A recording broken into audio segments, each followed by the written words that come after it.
ዳ ራሱ ወንጀለኛ ነው ዳ በመሆኑ ጭው ያለ በረሃና ምንም ዝናብ ወይም የወንዝ መስኖ የሌለበት ወይም የከርሰ ምድሯ የሌለበት ሀገር ላይ ሆናችሁ ግን በአመት 3 ጊዜ እንዴት እንደምታመርቱ ልንገራችሁ።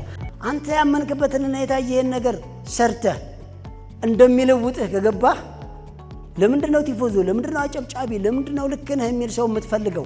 የኔ ባለቤት 3 ልጆች እያሳደገች 5 ድርጅት ገንብታለች። ወደ ሀብት ዝም ብሎ ይኬዳል ወይ? ወደ ሀብት የሚሄድ ሰው እኮ ይሰራል። ወደ ሀብት የሚሄድ ሰው ጎበዝ ነው። ወደ ሀብት የሚሄድ ሰው ማኔጅመንት ይችላል። ምንም ችግር የለብኝም። የጊዜ ነፃነት እንዲኖረኝ እፈልጋለሁ። እንኳን 100 አንቺን ይቅርና 100 ሺዎችንም ከኪሱ አተነ። እንግዲህ ሰው ነው ባክዝ ያገር ብሎ በመቁረጥ ውጭ ሀገር ለመሰደድ ባንድ አዳር የወሰነ በ100 ስራ ለመስራት ያፈረ ለምን 100 ችግርን ለመልመስ ደፈረ? ምን ነው አላፈረ? ይህን 12000 ወሩ መጨረሻ ላይ ለማትረፍ ከእያንዳንዱ እቃ ላይ ስንት % ማትረፍ አለብኝ? እቁብ ዲስአድቫንቴጁ ብዙ ጊዜ እንትን ይታያል። ምንድነው የእቁብ ዲስአድቫንቴጅ? የምር የሚሊዮነሮችን መንገድ መጻፍ ከቻላችሁት 1000 ጊዜ ጻፉት፣ ግን አትችሉትም ሲጀምሩ እንጂ ከጀመራችሁ በኋላ እየሰራችሁ ከሆነ ቢዝነስ ፕላኑ 100 ብር ሺህ ላይ ቁም አይልህም አይደል እንዴ? በየጊዜው ምን ማድረግ አለበት? እንደው ፈጣንና ጎበዝ ታዳጊ ከሆነ ደብል ማደግ ይቻላል። ፈሳሽ ሳሙና ነው እየሰራው ያለሁት። 2ኛ ዙር ነው እንግዲህ መስከረም የጀመርኩት። አሁን 7ኛ ወር ጨርሻለሁ ማለት ነው። አሪፍ እያሳካው የ6 ወሩን አሳክቻለሁ። መከራየት ራሱ ይቻላል። የማይከራይ አንድም ነገር የለም። በአቅማችሁ ልክ ለመጀመር በቃ ሁሉንም ነገር እንዳቅማችሁ ማድረግ ይቻላል። የትንሽ ነገሮችን ያከበረ ሰው ነው ትልቅ መሆን የሚችለው። ወኔሽ ደስ ሲል ነበር ግን በባዶ ሆነ ያለ ሰውዬ ስማኝ፣ ባዶ አይደለም። ሀሳብ ገንዘብ ይሆናል። ይሄ ህንፃ መጀመሪያ ሀሳብ ነበረ። የሀሳቡ ባለቤት ግን ወረቀት ላይ ያስቀመጠው። የተግባር ሰዎች ደግሞ ገነቡት። ይሄው ለኛ መማሪያ ሆነ። የሚሊዮነሮች መንገድ ልዩ የቴሌቪዥን ፕሮግራም። እጆት ላይ ምን ያህል ገንዘብ አለ? ብዙ ገንዘብ፣ ትንሽ ገንዘብ፣ ምንም ገንዘብ አሳስቦት በዚህ ታላቅ መላ ይዘን መጥተናል። ሚሊዮኖችን በአጭር ጊዜ ሚሊዮነር የሚሆኑበት የቢዝነስና የሥራ ጥበብ ሥልጠና ልዩ የቴሌቪዥን ፕሮግራም የሚሊዮነሮች መንገድ በበላይ አትክልትና አስቤዛ መሥራችና ባለቤትነት በበላይ መልቲ ሚዲያ ይዘጋጃል። ዘወትር ቅዳሜ ከምሽቱ 2 ሰዓት ጀምሮ በሀገሬ ቴሌቪዥን ይቀርባል። የሚሊዮነሮች መንገድ። እንዴት ሚሊዮነር እሆናለሁ ብለው አይጨነቁ። እኛ ዘንድ በተግባር ተፈትነው ውጤታማነታቸው የተረጋገጠ የቢዝነስ ጥበቦችን ይኮመኮማል። ይሰለጥናሉ፣ ይማራሉ፣ ቢዝነስዎን ይጀምራሉ፣ ስኬታማ ይሆናሉ። የሚሊዮነሮች መንገድ። ሰርቶ መለወጥ ይቻላል፣ ተችሏልም። የሚሊዮነሮች መንገድ።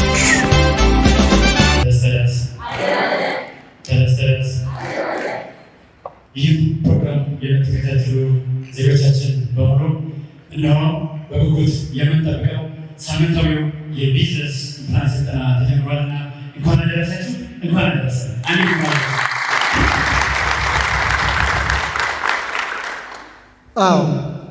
የሚሊዮነሮች መንገድ ተስፋን፣ ሞራልን በልዕልና እንዲሁም የሥራን ጥንካሬ በተግባር እያሳየ ለትውልድና ለዓለም እያስተማረ የሚገኝ ድንቅ ልዩ ፕሮግራም የሚሊዮነሮች መንገድ። የሚሊዮነሮች መንገድ ኢትዮጵያ ውስጥ ሰርቶ መለወጥ የባህል ጨዋታ ያህል ቀላል ነው የሚለን የተኖረ ፍልስፍና ሳይሆን የተኖረ ተግባርን ለትውልዱ እንዲሁም ለሀገራችን አርያ በማድረግ ኑ አብረን ሰርተን አብረን እንደግ የሚለኝ ድንቅ ፕሮግራም፣ ድንቅና ምቹ እንዲሁም ለዓለም በምሳሌነት በአርአያነት ሊጠቀስ የሚገባ በራሱ ወጪ፣ በራሱ ጊዜ፣ በራሱ ገንዘብ ትውልድን እየታደገ ለትውልድ እየኖረ የሚገኝ ልዩ ፕሮግራም። የዚህ ሁላ የስብዕናና የተግባር ባለቤት ውዱና ኢትዮጵያን ወደፊት ለመውሰድ ትውልዱን ለመታገድ እየሰራ የሚገኘው ድንቁ የዚህ የጥበብ ባለቤት ባለራዕይ እንዲሁም ከራዕዩ በላይ ለትውልድ እየተረፈ የሚገኝ በላይ ሞርደን። እስኪ አንድ ጊዜ ወደ መድረስ ይጋብዙልን። በላይ ሞርደን ያንሳል። እስኪ አንድ ጊዜ ያንሳል። አዎ ሀገር በሰው ሲገለጽ በላይ ሞርዴ። እውነት ነው። ተግባር እንዲሁም በሰው ሲገለጽ በላይ ሞርዴ። ታዲያስ እንዴት አደራችሁ? ደህና ናችሁ? ሁልጊዜ ጠዋት አዳር ገና ጅማሮ እየነጋ ከኔ ኤነርጂያችን በማንኛውም ቀንና ሰዓት በማንኛውም ሃይማኖት ማንኛውንም ፕሮግራም ስንጀምር ቆም ብለን የአንድ ደቂቃ ሄደን ጸሎት እናድርግ።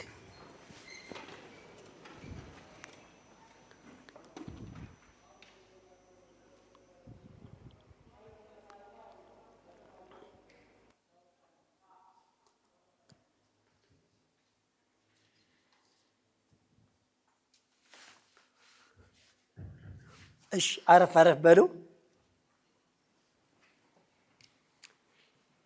ይህ ዘወትር በሀገሬ ቴሌቪዥን ዘወትር ቅዳሜ ምሽት ከ2 ሰዓት እስከ 4 ሰዓት የሚተላለፍላችሁ አሁን በወቅታዊ ጉዳይ ምክንያት ዘወትር እሁድ ከምሽቱ 2 ሰዓት እስከ 4 ሰዓት ድረስ የሚተላለፍላችሁ በሀገሬ ቴሌቪዥን የቢዝነስ ፕላንና የስራ ጥበብ ስልጠና የሚሊዮነሮች መንገድ የተሰኘው ፕሮግራም ነው። ይህ ፕሮግራም እንደምታውቁት ማንኛውንም ሰው ከዜሮ አንስቶ በሚሊዮነሮች መንገድ ወደ ሚሊዮነርነት የሚወስድ ነው። እንግዲህ ማንኛውም ሰው ወደ ሚሊዮነርነት ሲሄድ ዝም ብሎ አይሄድም። ዝም ብሎ ይኬዳል? አይኬድም። ምሳሌ ከዚህ ወደ ቤታችሁ ለመሄድ ስትሞክሩ የሚያስፈልጋችሁ ነገር አለ። ወደ ሚሊዮነሮች መንገድ ለመምጣት ግን የሚያስፈልግ ነገር የለም። ለራሳችሁ እስኪ ወደ ሚሊዮነሮች መንገድ ለመሄድ ፍላጎትና ለይቶ ማወቅ ብቻ ነው። ፍላጎትና ለይቶ ማወቅ ማለትም የሚያሳያለ፣ የሚያሰለጥናለ፣ ወጪ የሚያወጣለ፣ የሚያስተካክላለ፣ ጥያቄ የሚመልሳለ፣ ግብይት ትስስር የሚፈጥራለ፣ ሁሉን ነገር የሚያደርጋለ። የምር ግን ለተደጋገመብን ትልልቅ መሸወድና ጆሮ መደንቆር የሐሰተኞች ብዛትና የተወሻሸበ ብዙ የማይጠቅሙ ነገሮች የሚጠቅሙ መስለው ጆሮአችንም ኪሳችንም ድድብ ስላደረጉን ብዙ ጊዜ ሰዎች እንደዛ አይነት ነገር ሊኖር አይችልም፣ እንደዛ አይነት ነገር አልጠብቅምም፣ አይሆንምም፣ እኔ አላምንም ይላሉ። ግን ማንኛው ይሻላል? መጠቀም ወይስ ዳር ቆሞ ማየት? ከተጀመረ 1 ዓመት ሆነው እግዚአብሔር ይመስገን 10 ምናምን ሺህ ሰዎች ሰክሰስፉል እየሆኑ ነው። በሩጫ ላይ ነው ያሉት ማለት ነው።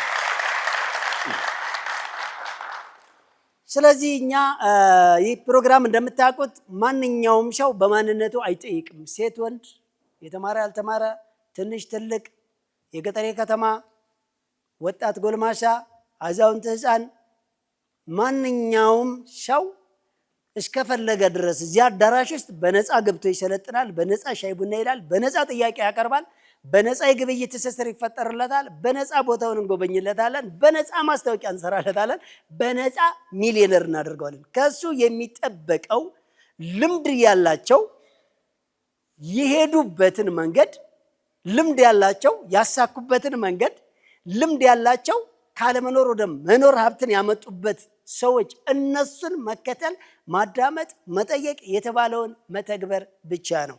የተለመደችዋን ነገር አንድ ጊዜ አብረን እንበል። ይቺ ነገር ከአእምሯችሁ ውስጥ እንዳጠፋ ብታምኑም ባታምኑም እኛ የኖርነው ያመንነው ነገር ስለሆነ ሁላችሁ ማንም ሰው ሳይል እንዳይቀር ኢትዮጵያ ውስጥ ሰርቶ መለወጥ የባህል ጨዋታ ያክል ቀላል።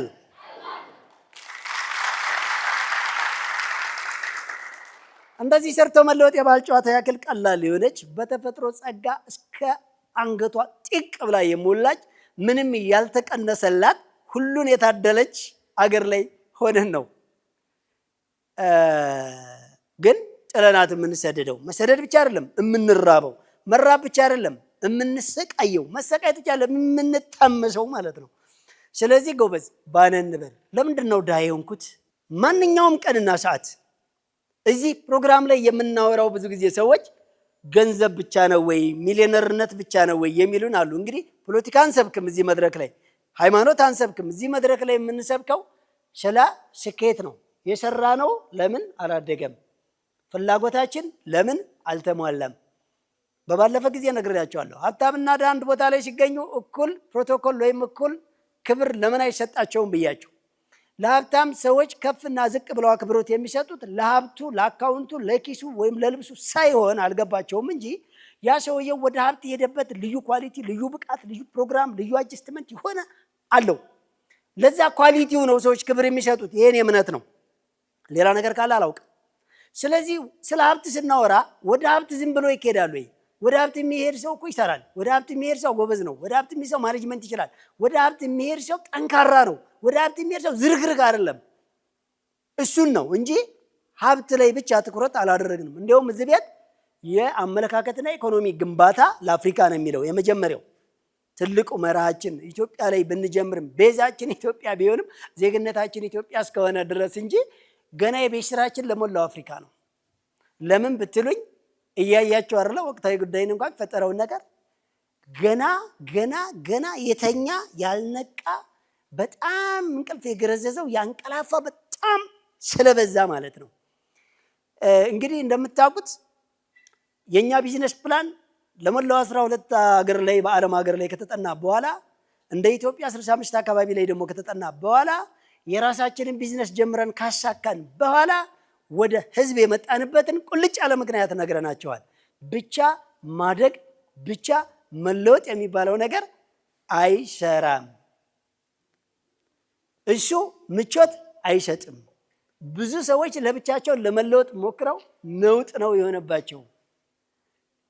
በጣም በጠራራ ፀሐይ በጥቁር መኪና መስተዋት ተዘግቶ የሚጓዝ ባለሀብት አትበሉት።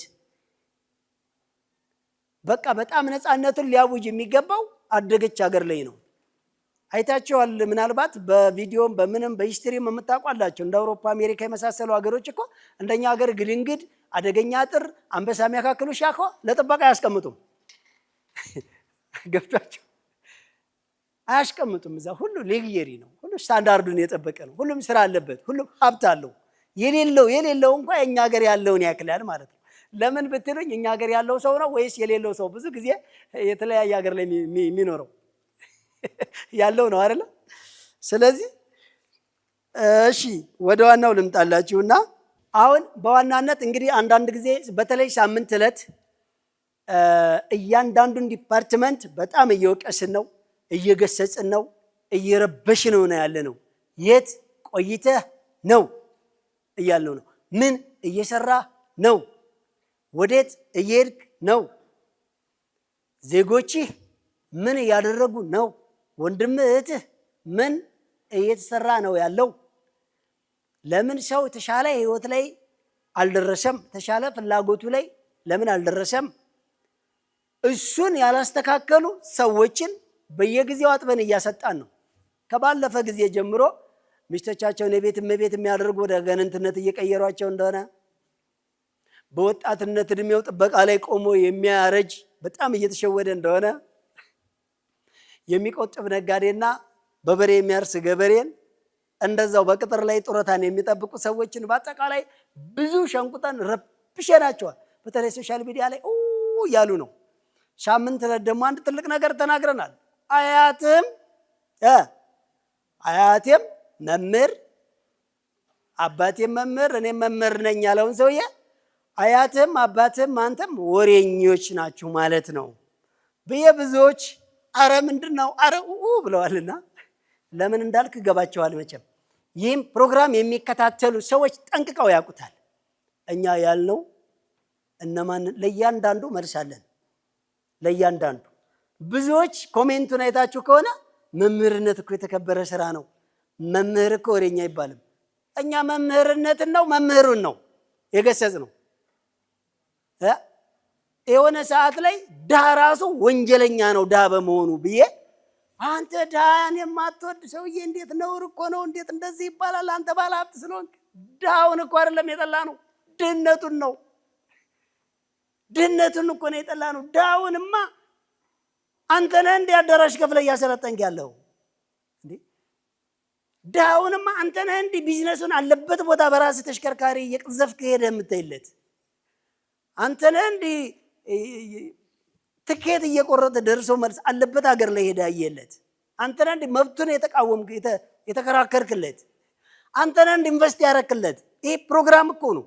በየወር 1 ሚሊዮን ብር አውጥቶ ኃላፊነት ወስዶ ዓለምን እየዳሰሰ አለበት ቦታ ላይ ወገኖችን ወደ ሚሊዮነርነት 12600 ሰዎችን በስኬት ጎዳና እንዲጓዙ ሲያደርግ እኮ 1 ብር አላስከፈለም ይሄ ፕሮግራም። ስለዚህ ወንድሜ ድሃን የጠላንበት ድህነትን ጣለው እንጂ ድሃውን ሳይሆን ድህነቱን ነው የጠላነው። አሁንም ያወራነው እኛ መምህርነት የተከበረ ስራ አይደለም አላልንም። መምህሩ ግን የተዋረደ ስራ ሰርቷል።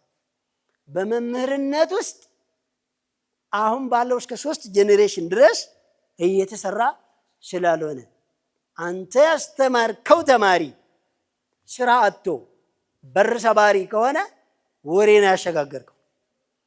አንተ ያስተማርከው ተማሪ ስራ አጥቶ ሊቢያ እየተቀጠቀጠ የተላከው ቪዲዮ ያንተ ተማሪ ነው። አሁን አንተ መምህር ወሬኛ ነህ። አክሽን አላስተማርከውም ነው እኛ ያልነው። አንተ ያስተማርከው ተማሪ የቁማር ቤቱ የጌም ዞኑ ተገትሮ ምንም አይነት ለሀገርም ለቤተሰብም አስተዋጽኦ የማያደርግ ዩኒቨርሲቲ ዳለበት እኮ ትላንት ሲማር እኮ ከቤተሰብ አልፎ ሀገር እኮ ዋጋ ከፍላለች። ወይ ሲሰራ ግብር ከፍሎ ነው ወይ ሲቀጠር ተቆርጦ ነው ያ ለሀገር የሚመጣው። ያን ሰውዬ ወሬ ነው እንጂ ያዘዋወርክለት አክሽን ተግባር ቢሆን ኑሮ ስራ ያጣም ነበር። ኢትዮጵያ ውስጥ ሆናችሁ ስራ ያጣችሁ ሰዎች ስራው ሳይሆን እናንተ ናችሁ ከስራው ቦታ የጠፋችሁት። ማለትም ኢትዮጵያ ውስጥ ስራ አልተጀመረም እኮ ነው የምላችሁ። አልተጀመረም። ምንድን ነው የተሰራው? ምን ተሰራ ነው? የት አለ? ምን ሆናችሁ ነው? ምንም የተሰራ ነገር እኮ የለም እኮ። ምንም እኮ አልሰራንም እኮ። ባዶ እኮ ነው። ዝም ብሎ ተቀምጧል እኮ። ዋው ዝም ብሎ ተቀምጧል። አፈሩ ዝም ብሎ ተቀምጧል። አየሩ እንደፈለገ ነው። ወጣቱ በቃ ተኝቷል። ገብታችኋል እንዴ? ታዲያ ሰርቻለሁ የምትለኝ ምኑ ጋር ነው? በባለፈው እኮ ስለ ማዕረግ እኮ ስጠራርጋቸው ነበረ። ይሄ ባለማዕረጎች በሙሉ የውሸት ታርጋ እንደሆነ እኮ ነግሬያቸዋለሁ። ይሄ ዝም ብለህ የምትሿሿመው ነገር ምንም አይሰራም። ተግባር ልመድ ነው የተባልከው። ተግባር ልመድ። አንተ ምን ሰርተህ ነው የሚባለው? እንደዛ የሚሉ ሰዎች ናቸው የሚመቹኝ። እኔ ምን አድርጉ ነው የምትለን? እስኪ ምን እናድርግ? እነሱ ናቸው የሚመቹኝ። እሱ ሰው ነው የሚመቸኝ እኔ። እስኪ አንተ የሰራውን አሳየኝ። እሱ ሰው ነው ለእኔ ትክክለኛ ጥያቄ። ምኑ ጋር ነው ስህተታችን? እሱ ሰው ነው እንጂ ግር ብሎ አንተ መምህር አይደል እንዲህ ያስተማረ በዚህ አይን እኮ አንተም እያስተማርክ ነው ወሬኛ ነህ ማለት ነው። እንዴት እንደዚህ ይባላል? ግር ይሄ ተከታትለው የማያውቁ። በነገራችን ላይ እስኪ አንድ ነገር ልበላችሁ። በ100 ብር የጀመሩ ሰዎች ወደ 100 ሺህ ብር ሲያመጡት ለምን ግር ብለው ለምን ጉድ አላሉ? መባል አለበት የለበትም? አለበት አይደለ? አለበት በደንብ አድርጎ። እሺ በ100 ሺህ ብር የጀመሩ ሰዎች ወደ 1 ሚሊዮን ሲያስገቡ ግር ብለው ጉድ መባል ነበረበት የለበትም? ነበረበት። ስለዚህ አሁንም እኛ ሙያውን ሳይሆን ባለሙያውን ነው። አክሽን ተግባር ልመድ። እናንተን ጥያቄ ያዘችዋን አንድ ጊዜ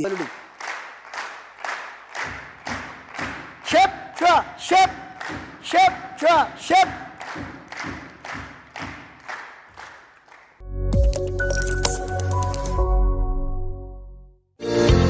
በአፍሪካ የመጀመሪያ የሆነውን የሚሊዮነሮች መንገድ የቢዝነስ ፕላንና የሥራ ጥበብ ሥልጠናን አዘጋጅቶ ያለምንም ክፍያ በነፃ ለህብረተሰቡ በማደል ፋና ወጊና አብሪ ኮከብ ነን። ታዲያ የዚህ ሁሉ የልህቀት ሥልጠናዎች ሙሉ ወጪያቸው በበላይ አትክልትና አስቤዛ ማዕከል ይሸፍናል። አስደማሚ ነው።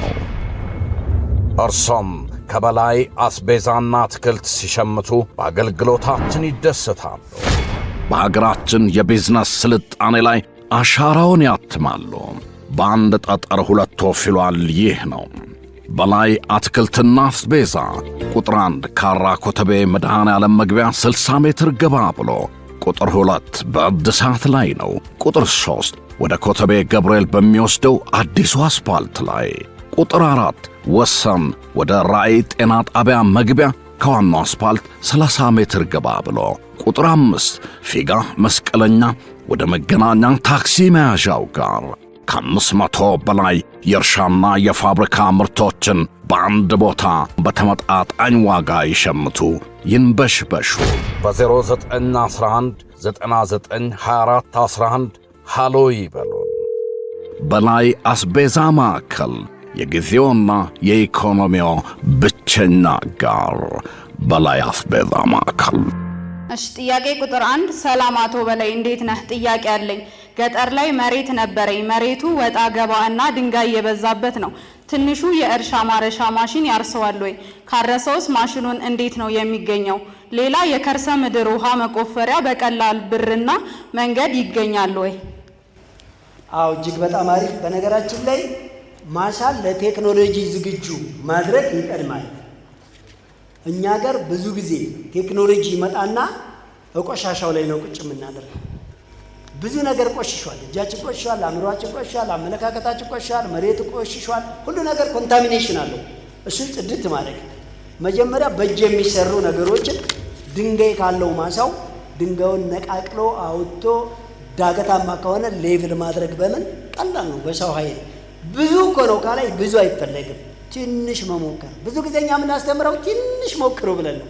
ትንሽ ሌላ የከርሰ ምድር ውሃ በቀላል ማውጫ ይገኛሉ። ያው ብዙ ጊዜ ብለናል እኮ የምትፈልጉበትን አካባቢው የት እንዳለና መግዛት ነው መከራየት ነው የምትፈልጉት፣ እሱንም ጻፉልን ድረገጻችን ላይ በላይ ሚዲያ ብላችሁ በሚመቻችሁ ገጽ ግቡና ጻፉ። እንደዛ አይነት ኪራይ ነው የምፈልገው፣ ግዢ ነው የምፈልገው፣ እንደ ሁኔታው ነው የምፈልገው ማለት ትችላላችሁ። እዚሁ አገር ውስጥ ዲዛይን የሚያደርጉ ኢንጂነሮች የኛ የራሳችን ሰልጣኞች አሉ። በቀላል ዋጋ እየሰሩ ለአርሶ አደሩ እየሰጡ ነው ያሉት። ነገር ግን የከርሰ ምድር ውሃ ብቻው መውጣቱ ማሽኑ መገኘቱ መልስ ነው ብዬ አላስብም። ብዙ ቦታ ላይ አንዳንድ ሶሻል ሚዲያዎችና ሚኒስትሪ ሚዲያ ላይ ተለቀው የምናየው የከርሰ ምድር ውሃ ወጥቶ ለራሱ እየፈሰሰ የምናየው በሳርና በድንጋይ በቅጠል ውስጥ ነው። ከወጣ በኋላ ምንድን ነው የምታጠጣበት? እንዴት ነው የምትጠቀምበት? የመስኖ ስርዓተ ሲስተምን መጀመሪያ ጠንቅቆ ማወቅ ይጠይቃል። በደንብ አድርጎ ምንድን ነው የምትጠቀመው? ከእንስሳ ንክኪ ዙሪያውን አጥረሃል፣ እዛው ካምፕን አዘጋጅተሃል፣ ቋሚ የሆነ ሰብል እስከሚደርስ ድረስ ሌሎቹ ነገር ቀጥ አድርገህ አቁመሃል፣ ሙሉ ፍላጎት አለህ፣ መጀመሪያ ዝግጁ ነህ፣ የስነ ልቦና ዝግጅት አድርገሃል። እሱን ስለሚጠይቅ እንጂ ሁሉም እኛ ጋር ለበቀላሉ። ጥያቄ ቁጥር 2 ብራንች ስንከፍት ንግድ ፍቃዱን እንዴት ነው የሚሆነው? አንተ እንዴት ነው ያደረከው? ለምትሰጠን ትምህርት እናመሰግናለን። ረጅም እድሜና ጤና ይስጥህ። ስለ ቅርንጫፍ ምናልባት ጥያቄያችን ስትከታተለን በደንብ ግልጽ እንዲሆንልን ባለበት ቦታ ሆነ ብራንች ማለት ወይ ምናልባት እንግሊዝኛ ቃል ነው ቅርንጫፍ ማለት ነው። ቅርንጫፍ ማለት ደግሞ ሁለተኛ ወይ ሶስተኛ ወይ እያለ የሚሄድ ነው። ስለዚህ የመጀመሪያው ላይ ኤክስፒሪየንስ መወሰድ አለበት። የመጀመሪያው ተጠናክሯል፣ አድጓል። የመጀመሪያው ተጠናክረው ካደገ እነዚህን ነገሮች ጠንቅቀህ ታውቃለህ ብዬ አስባለሁ። የመጀመሪያውን ከሆነ ቅርንጫፍ ወይም ብራንች ያልከው እሱ አዲስ ከፈታ ነው የሚባለው። ሙያዊ ቋንቋው ላይ በደንብ እንጠቀም። አዲስ አገልግሎት ወይም ሱቅ ወይም ማምረቻ ወይም የሆነ አገልግሎት መስጫ ለመክፈት ምን የሚያስፈልገው ከተባለ ንግድና ትራንስፖርት ሄዶ በሚቀርበው ጽሕፈት ቤት ምን ያስፈልጋል ብሎ ፍላየር አለ፣ በራሪ ወረቀት ይችን አሟላ ብቻ ነው በቀላሉ የሚባለው። ቅርንጫፍ ከሆነ ግን መጀመሪያ እንደ ተጨማሪ መረጃ ከሆነ አሪፍ። በዚህ ልክ የመጣው ግን ቅርንጫፍ ለመክፈት እስከዛሬ መጀመሪያው አገልግሎት ድርጅት ውስጥ እነዚህን ነገሮች ካላወቀ ቸኩላል ወይም ቅርብ ጊዜ ነው የከፈትከውና በደንብ ወቅ። ጥያቄ ቁጥር 3 አንድ ጥያቄ አለኝ። የምንም ችግር የለብኝም። የጊዜ ነፃነት እንዲኖረኝ እፈልጋለሁ። ስራዬን ትቼ መሄድ አልችልም እንጂ ሰርቼ ተለውጫለሁ። የእኔ ለውጥ የገንዘብ ብቻ ነው። ገንዘቤን እንዴት ላስተዳድረው? ለዛ ነው ስልጠናውን የፈለኩት። አድናቂ ነኝ ከመቂ። አዎ በባለፈ ጊዜ አንድ ነገር ብያቸዋለሁና ያልታመመን ሰው እንዳይታመም ለመከላከልና የታመመን ሰው ማከም ትንሽ ለየት ይላል። ብዙ ጊዜ እስከዛሬ የራሳቸው ቢዝነስ ያላቸው ሰዎች በጣም ተጠንቅቀን ነው ልናክማቸው የምንችለው።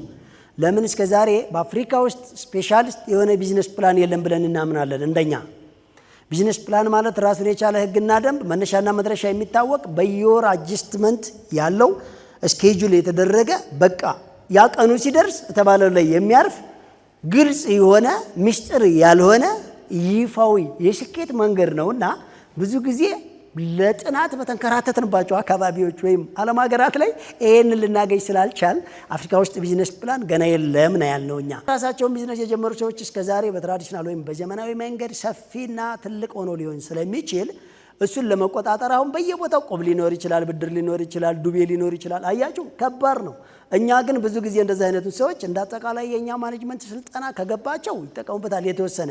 እኛ ግን ለእንደዚህ አይነት ሰዎች መፍትሄ የምንሰጠው ያ እንደተለመደ ሆኖ በ100 ሺህና ከዛ በታች ግን ትንሽ አገልግሎት እዛው ትልቁ አገልግሎታችሁ ውስጥ የተወሰነውን አይተም ወይም የተወሰነውን እቃዎች ለብቻው አድርጉና የሱን ሽያጭ ወይም የሱን አገልግሎት ወይም የሱን ምርት ለብቻው የሚመጣውን ትርፍ አድርጋችሁ ሪሳይክል አድርጉት። ሳታጠፉበት፣ ዱቤ ሳትሰጡ፣ ዱቤ ወይም ደግሞ ሳትበደሩበት፣ ወይም ደግሞ ስራ ቦታ ያገኛችሁትን እንደ ቤት፣ እንደ መዝናናት፣ እንደ ተለያየ ቦታ ሳታጠፉ እሱን በእኛ ቢዝነስ ፕላን ልክ ሪሳይክል አድርጉት። የነበረውን እንዳለ አድርጋችሁ ለብቻው በትንሹ ለብቻው ማለት ነጥሉት አይደለም። እዛው አገልግሎት መስጫ ድርጅታችሁ ውስጥ የተወሰነቻን አይተም በእኛ ቢዝነስ ፕላን ህግ 100 ሺህና ከዛ በታች ባለ ካፒታል ጀምሩና ገንቡት። ጎን ለጎን ብዙ ጥንቃቄ ይጠይቃል። ከነበረው ጋር አውሸብሽባችሁ ያ በሚሊዮን ወይ በ100 ሺህ የሚቆጠር ድርጅት ልክ በእኛ ስልጠና መልሶ ያገግማል ብላችሁ ይደበላለቅባችኋል። አሁን ያልኳችሁን በትንሹና በቀጭኗ ጀምራችሁ ግን ያኛውን የሚበልጥ ግንባታ ተጠቀሙ ነው ከኛ ሲስተም ላይ። እሺ ጥያቄ ቁጥር 4 የችግር ጠላት አቶ በላይ ሞርዴ እግዚአብሔር ይባርክህ። አርሶ አደር ነኝ። አይደለም ሰድበህ ይሻለኛል ዱላህ።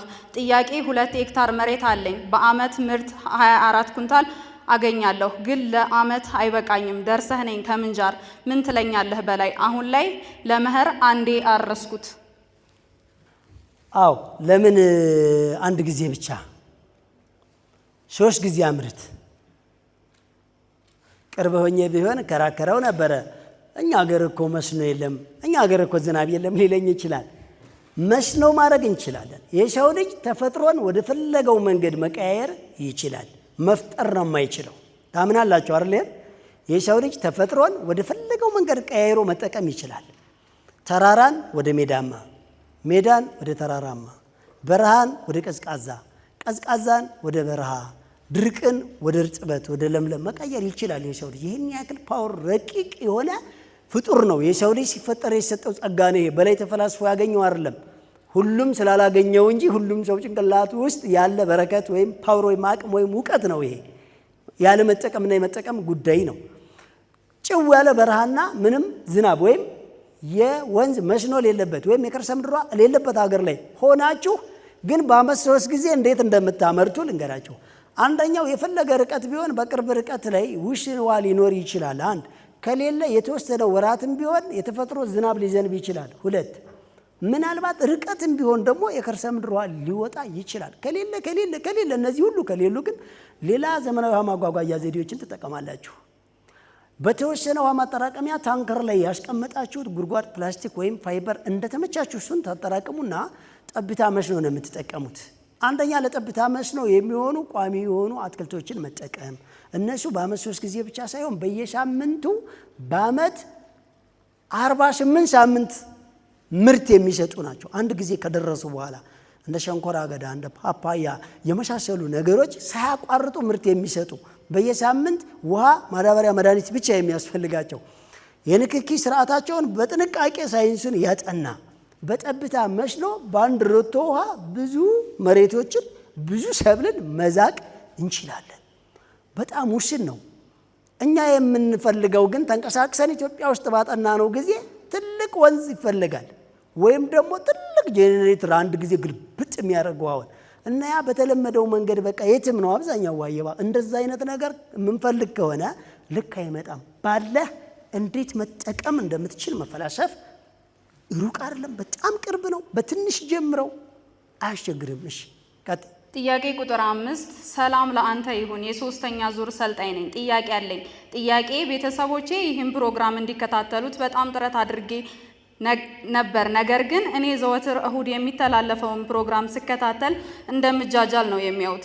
ፕሮግራሙ ላይ አቶ በላይ ሲናገር እንደሰማሁት ሚስትህ ካልሰማችህ ፍታት እንዳለው ቤተሰቦቼን አላዳምጥም ብዬ ስራዬን እንዳልሰራ እኔ የምክበውን እነሱ ማፍረስ ነው የሚሆነው። ምን ላድርግ አቶ በላይ ምከረኝ። አዎ በነገራችን ላይ እኔ የምሰራውን ሰንበድ ያፈረሰብኝ ከሆነ አልተግባባም ማለት ነው አይደለ? እኛ ብዙ ጊዜ በባለፈ ተናግረናል። ወይ ተግባቡ ወይ አትጋቡ። ያው አዳዲስ እግዚአብሔር ይስጥ ሶስተኛ ዙር ሰልጣኝ ነኝ ብሏል። አዳዲስ ሊሆኑ ይችላሉ። በተለይ ነባር ሰልጣኞች፣ አሁንም ምክንያት የምደረደሩ ሰዎች አንተ ያመንክበትን እና የታየህን ነገር ሰርተህ እንደሚለውጥህ ከገባህ ለምንድነው ቲፎዞ? ለምንድነው አጨብጫቢ? ለምንድነው ልክ ነህ የሚል ሰው የምትፈልገው? ምን አስፈለገ? ወዴት? ማን ነው የሚያጨበጭበው ላንተ?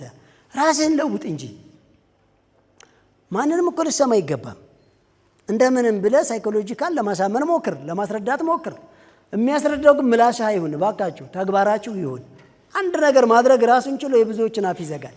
እስኪ እኛ አሁን በየጊዜው የሚሰጥብንን ጥያቄ በራሳችን ፕሮግራም ካልሆነ በስተቀር የሶሻል ሚዲያው ላይ የመልስ ምት አዘጋጅተን ስንነታረክ ታያላችሁ።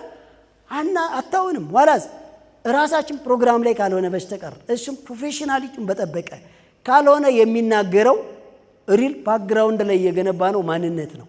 ስራ ከቃል በላይ ያወራል። ስራ ከጠበቃ በላይ ይከራከራል። ስራ ከቤተሰብ በላይ ተገን ነው። ስራ ያንተን ማንነት ከሚደግፉ ሰዎች በላይ አቅም ነው። ስራ እንዲያወራ አድርግ። አክሽን የነበረብህን ደካማ ጎን ከተውህ መልስ ሰጣቸው ማለት ነው። በየቀን ትንሽም ብትሆን ተግባር ካሳያ መልስ ሰጣቸው ማለት ነው።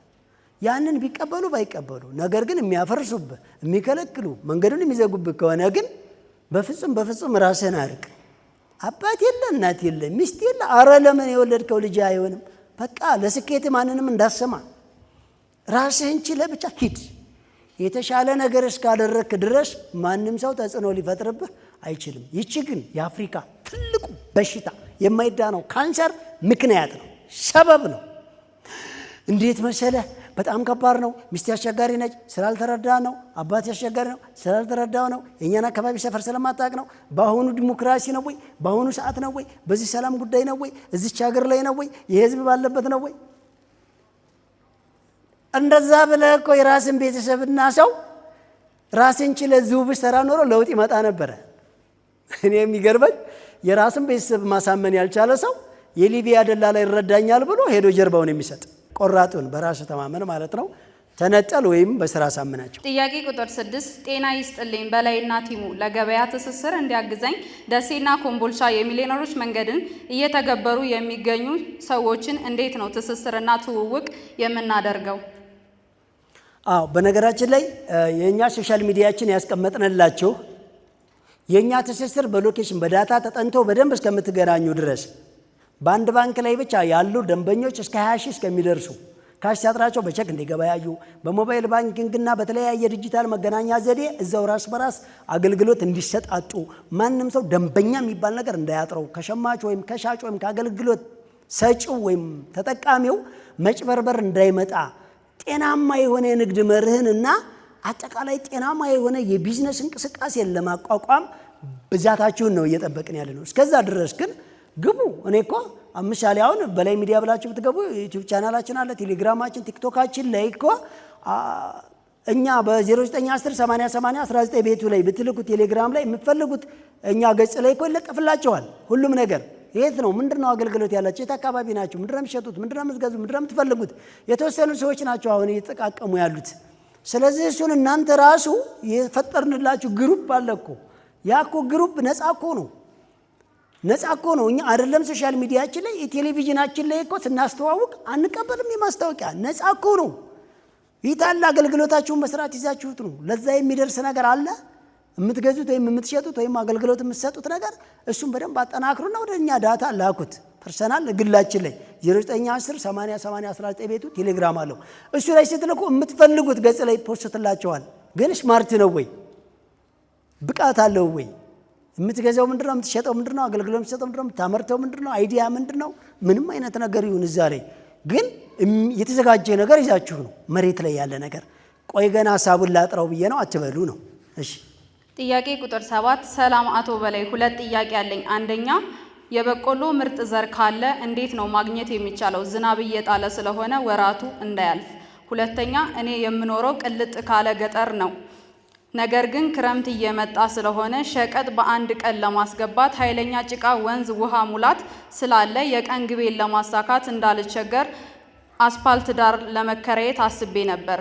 የምኖረው ከአውራምባ ፊት ለፊት 10 ኪሎ ሜትር ገባ ብሎ ነው። ምከረኝ።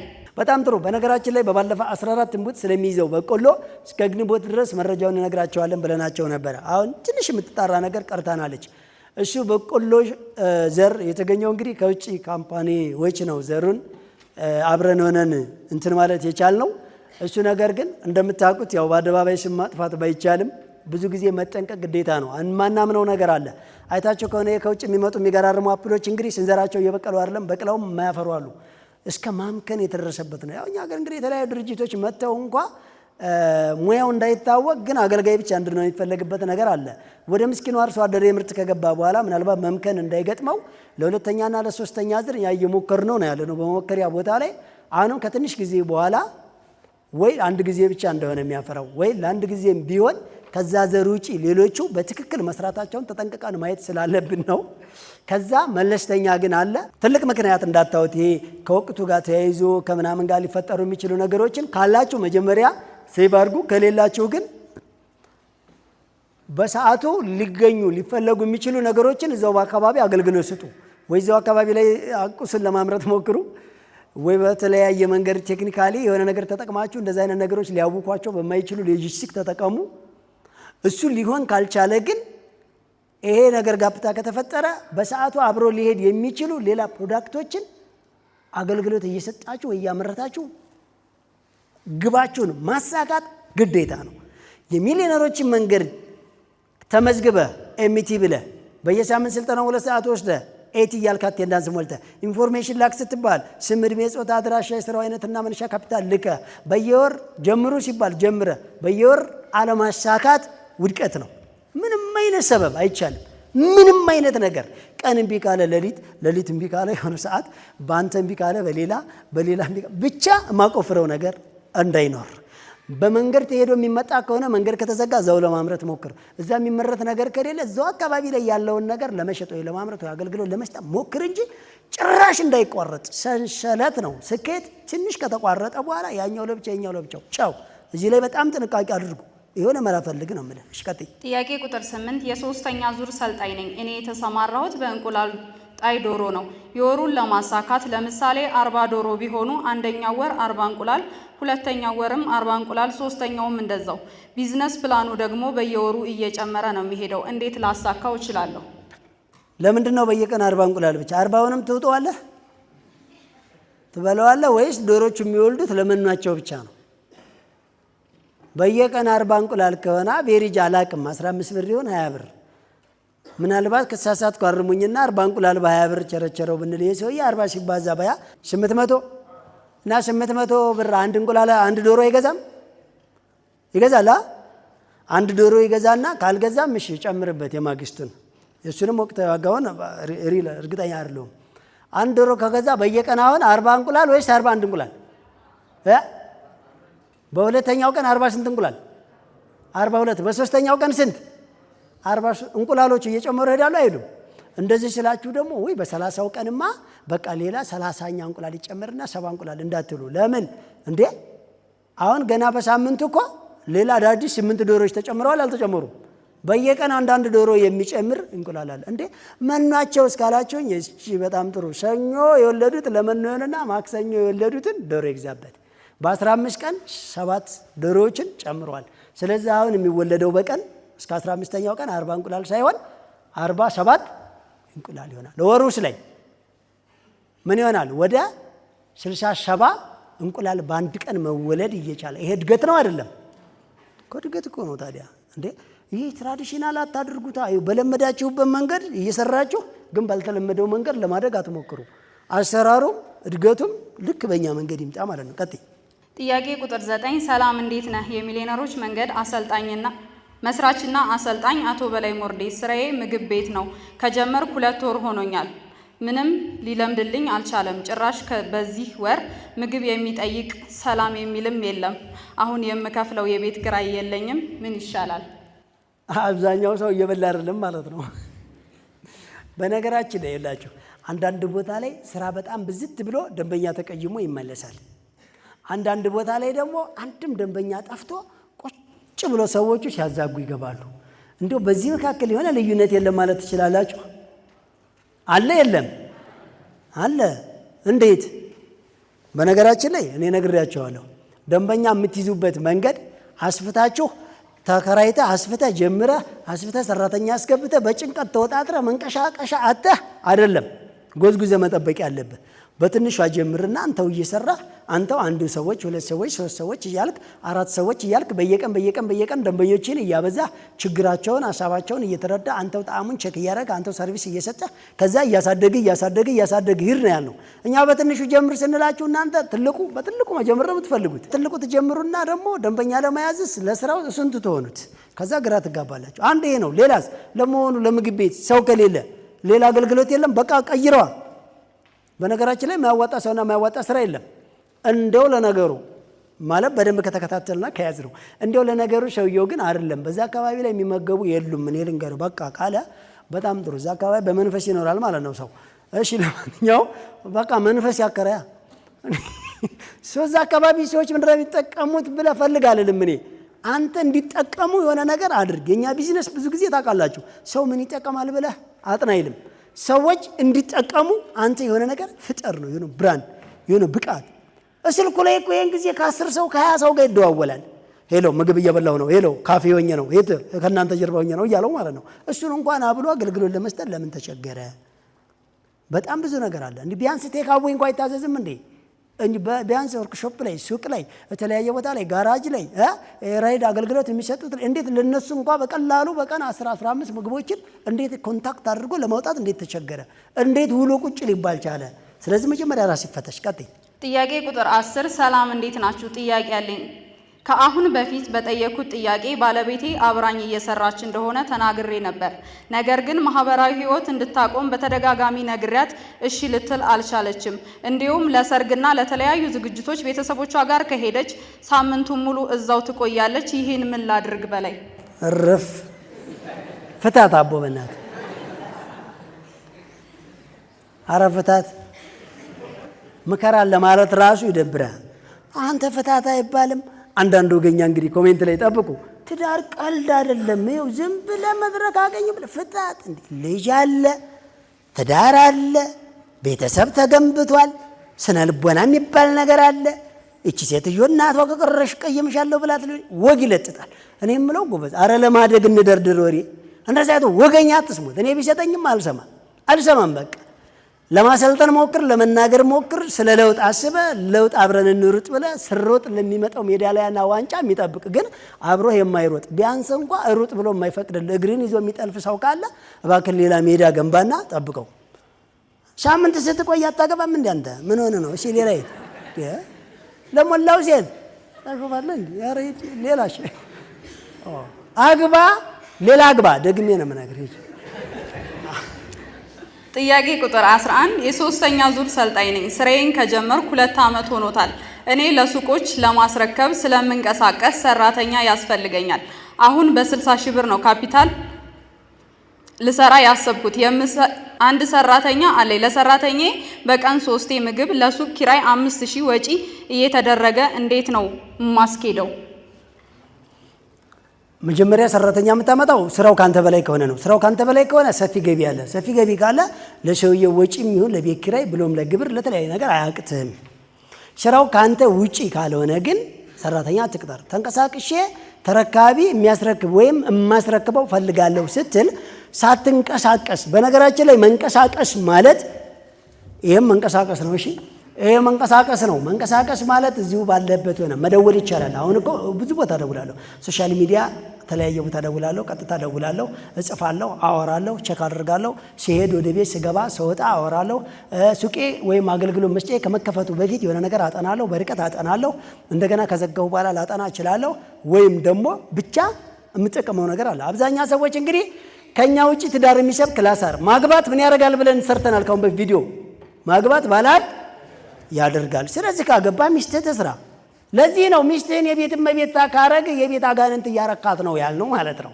አግባ ግን ስራ ቦታ አምጣ። አንዳንዱ ልጅ እያሳደገች ነው። ቤተሰብ ራሱ ልጅ እኮ ወልዶ ማሳደግ ፕሮጀክት ነው ይለኛል። ፕሮጀክት ከሆነ ነው እንዴ ታዲያ በትነህ የምታስቀጠቅጠው እንደ ባብ ልጅ እየቦታው እኔ ፕሮጀክት አይደለም አላልኩም። 3 ልጆች አባት ነኝ። የኔ ባለቤት 3 ልጆች እያሳደገች 5 ድርጅት ገንብታለች። ብዙ አብረን የቆየንበት ስላለ አሰራራችን አብረን የመሰረት ነው። እሷ ድርሻ ምን እንደሆነ የኔ ድርሻ ምን እንደሆነ በሚገርም ሁኔታ ክፍፍል አድርገን ድርሻችንን ልክ ኃላፊነታችንን ያለምንም ማጉደል ነው እየተናበብን እዚህ የደረስነው። በጣም የሚገርም ለሌሎችም ሴቶች ለሌሎችም ባለትዳሮች ያስተምራል የሚባል እኛ እንደው ማግባት ባለ ሀብት ያደርጋል እያለን እየሰበክን ነው። ሚስትን እንደ ሰራተኛ ወይም እንዳለቃ ማየት አያስፈልግም። እኩል ግማሽ ስራን ለሴቶች የሚገባውን ተሰጥቶ ለሴቶች ሰጥቶ በወንድ በኩል የሚቀጥለውን በወንድ በኩል ሲቀጥል የእኩልነት ይባላል። በእኛ ድርጅት እንግዲህ ድርጅታችን በሚገርም ፍጥነት እንዲምዘገዘግ ካደረገችው በጣም ጠንካራና የራሷ የፋይናንስ ማኔጅመንት እንዴት እንደምታስኬደው ደግሞ ከሷ ተሞክሮ ሰምታላችሁ። በስራ ድርሻችን እኔ የሚከብደኝን እሱ ራድ በማድረግ ለሱ የሚያስቸግረውን እኔ ራድ በማድረግ እስካሁን ድርጅታችን ወደፊት እንጂ ወደ ኋላ ባለመመለስ ጉዞውን እየተጓዘ ነው። እሺ የምን ማካበር ነው? እናንተ ቤት የሚወለደው ልጅ የተለየ ነው እንዴ? ሜርኩሪ ነው እንዴ? የሆነ በቃ ለዘመናት ተፈልጎ በሳተላይት በመንኮራኩር ተፈልጎ ነው እንዴ የመጣው? እና በወታደር ነው እንዴ የሚጠበቀው? እናንተ ልጅ ለብረም ታካብዱ እየወለዱ ስራ መስራት ይቻላል። ምንም አያስቸግርም። እሺ ጥያቄ ቁጥር 12 ጥያቄ አለኝ። ቶሎ የሚደርሱት አትክልት የመሳሰሉትን ለመትከል እንቸገራለን። የመንግስት አካላት የሆኑ እንደ ግዴታ ስንዴ፣ ጤፍ የመሳሰሉትን ዝሩ ነው የሚሉን። ለጠያቂው አካል የምናሳየው ሰርተፊኬት ወይ ቢኖር። በቀላሉ ሪሳይክል ሊያደርጉ የሚችሉ አጫጭር ወራት ብቻ ቀናት ብቻ የሚፈጁ ነገሮችን ተጠቀሙ እንባላለን። በአካባቢያችን የሚገኘው አስተዳደር ወይም ስርዓት ደግሞ እንደ ጥራጥሬ፣ ጤፍ እና ስንዴ ዝሩ ይለናል አለው ሰውዬ። በነገራችን ላይ እንደ ስንዴ እንደ ጤፍ ረጅም ማሳ ላይ ነው የሚዘራው። እኛ ደግሞ ባጫጭር የሚደርሱ ሰብሎችን ብዙ ጊዜ ይሄን ስልጠና እንዲገባቸው ጎበዝ ከትንሹ ጀምሮ ነው የምንላቸው። እኛ ብዙ ያን ያክል ከቤት መስሪያ የማይበልጥ ቦታ ላይ ሾርት ታይም ብቻ የሚፈጁ ባጫጭር ቀናት ወይም ወራት ሊደርሱ የሚችሉ ሰብሎችን ብትጠቀሙ ይሄን ለምን ሞከር አይቻልም የሚላችሁ ሰው አለ? የለም። እንደውም ውጤቱን አይቶ ትሸለማላችሁ። በከተማ ግብርና እኮ ስንቱን ሰው አሸለም ነው አይደል እንዴ? እቃ ላይ ጎመን ተክሎ በመቅጠፉ ትንሽዬ ቦታ ላይ አፈር አድርጎ የማይጠብቁ አፈሮችና ጠብታ መስኖዎችን አድርጎ ጧት ማታ እየኮተኮተ ፓፓያ እየቆረጠ እቤት በመመገቡ ከሱ አልፎ ገበያ ላይ በማውጣቱ የተለያየ ዝርያዎችን እያዳቀለ ለብዙ ሰዎች በመሸጡ እንደዚህ በትንሹ ጀምሩ። እዚህ ጋር ለምን ሰላጣ፣ እዚህ ጋር ለምን ጎመን፣ እዚህ ጋር ለምን ቆስጣ፣ እዚህ ጋር ለምን ቲማቲም፣ እዚህ ጋር የሆነ ለምን ፎሰሊያ፣ እዚህ ጋር የሆነ ኪያር፣ እዚህ ጋር የሆነ ደበርጃን፣ እዚህ ጋር የሆነ ነገር ለምን ተከልክ የሚል አካል የለም። ማሳውን በሙሉ እንደለመድከው አንዴ በበሬ ዘራለሁ ካልክ ግን አዎ የአካባቢ ክላስተር ልማት ህግ ሊኖር ይችላል። በትንሹ ጀምር። ያ ውጤት እየታየ እንኳን የራስን ማሳ ሌላም ይሰጠዋል። እመነኝ ለውጡን መጀመሪያ በትንሹ ስላላሳያቸው። ቀጥይ። ጥያቄ ቁጥር 13 የሶስተኛ ዙር ሰልጣኝ ነኝ። ጥያቄ በአንድ ቀን አንድ ደንበኛና አንድ እቃ ተብሏል። እናም እቃ ለማምጣት የምሄድበት ቦታ ሩቅ ነው። እቃውን በየቀኑ ነው የማመጣው? ኧረ ጎበዝ አጨብጭብ። የጊዜ ነው።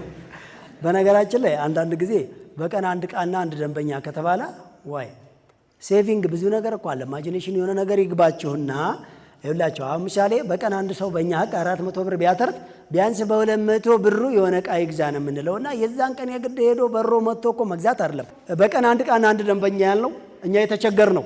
መምህራኖችንም የወቀስንበት መንገድ ስለ ማርኬቲንግ ፕላትፎርም፣ ስለ ማርኬቲንግ ሳይንስ፣ ስለ ማርኬቲንግ ቀመር አሰልጥነህ እባክህ ቢያንስ የረፍት ቀን እንኳን ትንሽ ሱቅ ይኑርህ ነው ያልነው። እኛ በተግባር አሰልጥን ሰዎችን።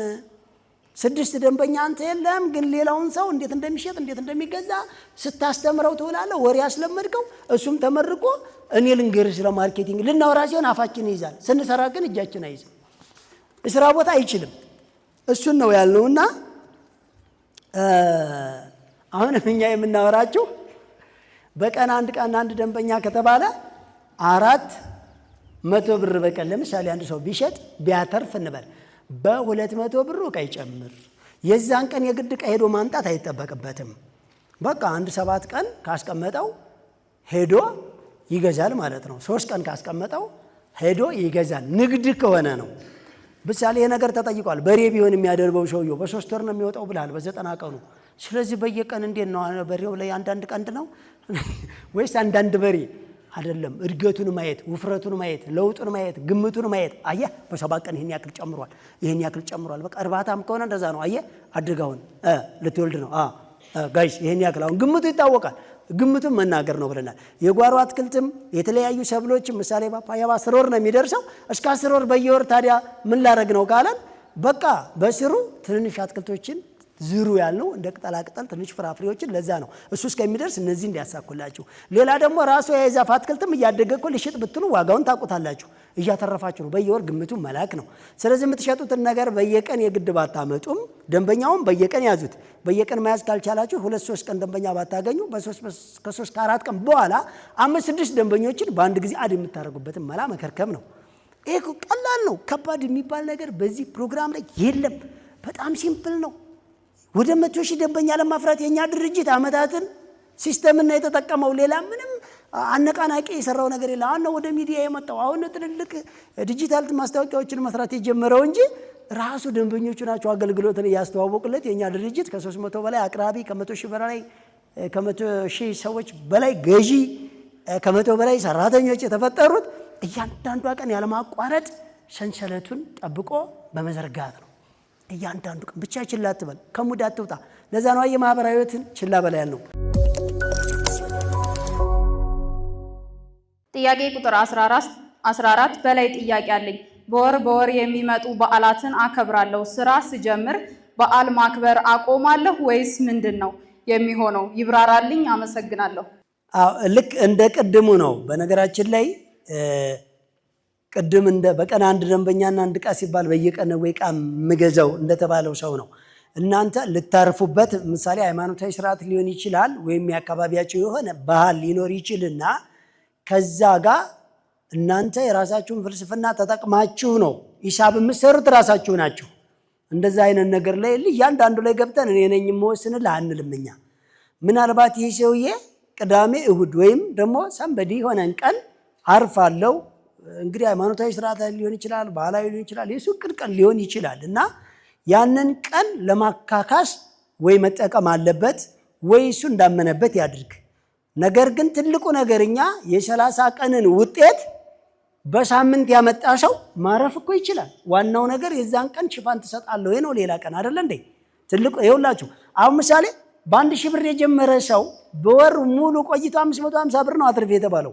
ይህ ሰውዬ በሳምንት እኮ 550 ብርን ትርፍ ሰርቶ ከጨረሰ ከወጪ ቀሪ ሌላ ቀን የሚሰራውን ለረፍትም ለሌላ ኤክስትራ ወጪ ማድረግ ይችላል።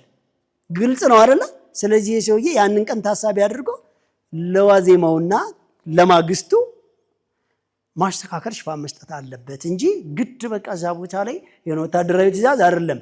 ሪል ግን ስኬቱ በየወር መምጣት ያለበት ውጤት ግን መቋረጥ የለበትም ነው ትልቁ ነገር። እሺ ጥያቄ ቁጥር 15 የጠብታ መስኖ በሮቶ ውሃ መስራት ይቻላል ብለሃል። እንዴት ነው የምንዘረጋው?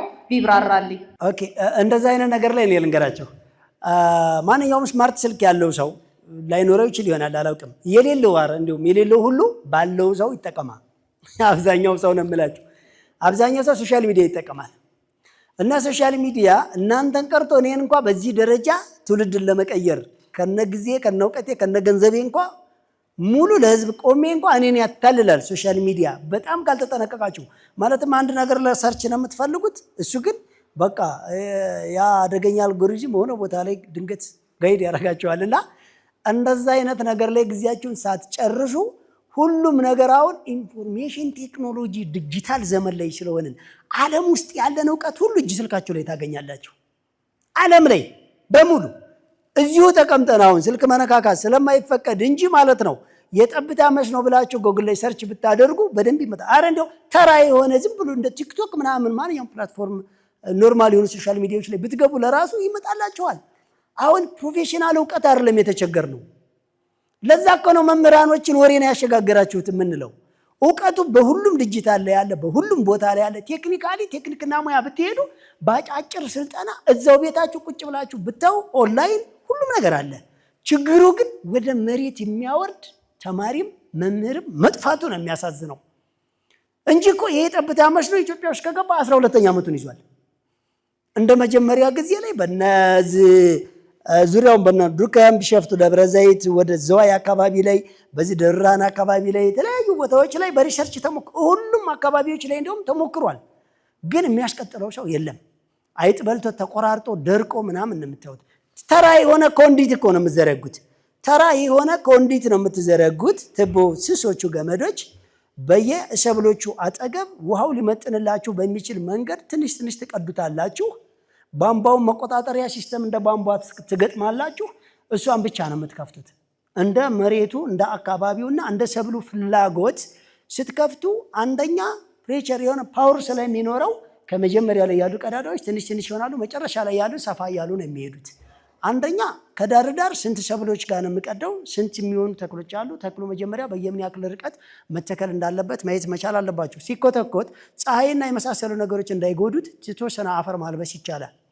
ስለዚህ ሲኮተኮትም በተለያየ ስለት ወይ በእንትን ነገር እንዳይቆረጥም እሱን ጥንቃቄ ማድረግ እኮ ነው። በቃ ብዙ ከባድ የሚባል ነገር አይደለም። እነሱ ነገሮች አንድ ጊዜ ትንሽ ትከፍታላችሁ።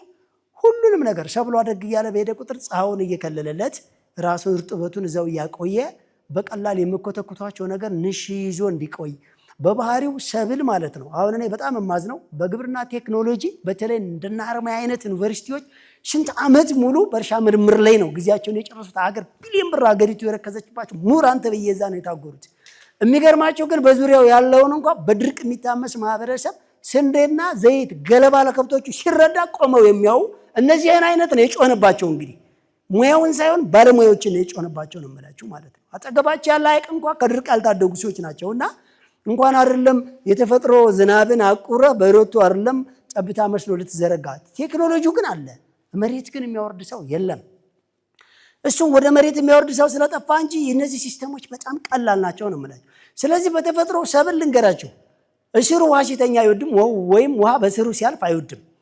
ለእያንዳንዱ ሰብል እንደየሰብሉ ባህሪ በሆነ ሴንቲሜትር ርቀት ውሃ ርቆ ነው መቀመጥ ወይም ማለፍ ያለበት። እስሩ ሲጠጋ አንድ ለምንና የሆነ ነገርን ይወስድበታል። ሌላ ከተኛ ደግሞ መሬትን በባህሪ ውሃ ማጠንከር ስለሚችል ስሩ እንደፈለገው እንዳይሰድና መሬት ላይ ያለውን ነገር እንዳይጠቀም እዛው መሬቱ ጠብቆ የሰብሉን ስር ያንቀዋል። እንዲሁም ውሃ ያነሳቸው አካባቢዎች ሰፊ የሰብል ምርት ይኖራቸዋል። ለምን ብትሉኝ ውሃ ያላገባብ ስሩን አይጠርገውም ወይም ደግሞ ተኝቶ አይጎዳውም ማለት ነው።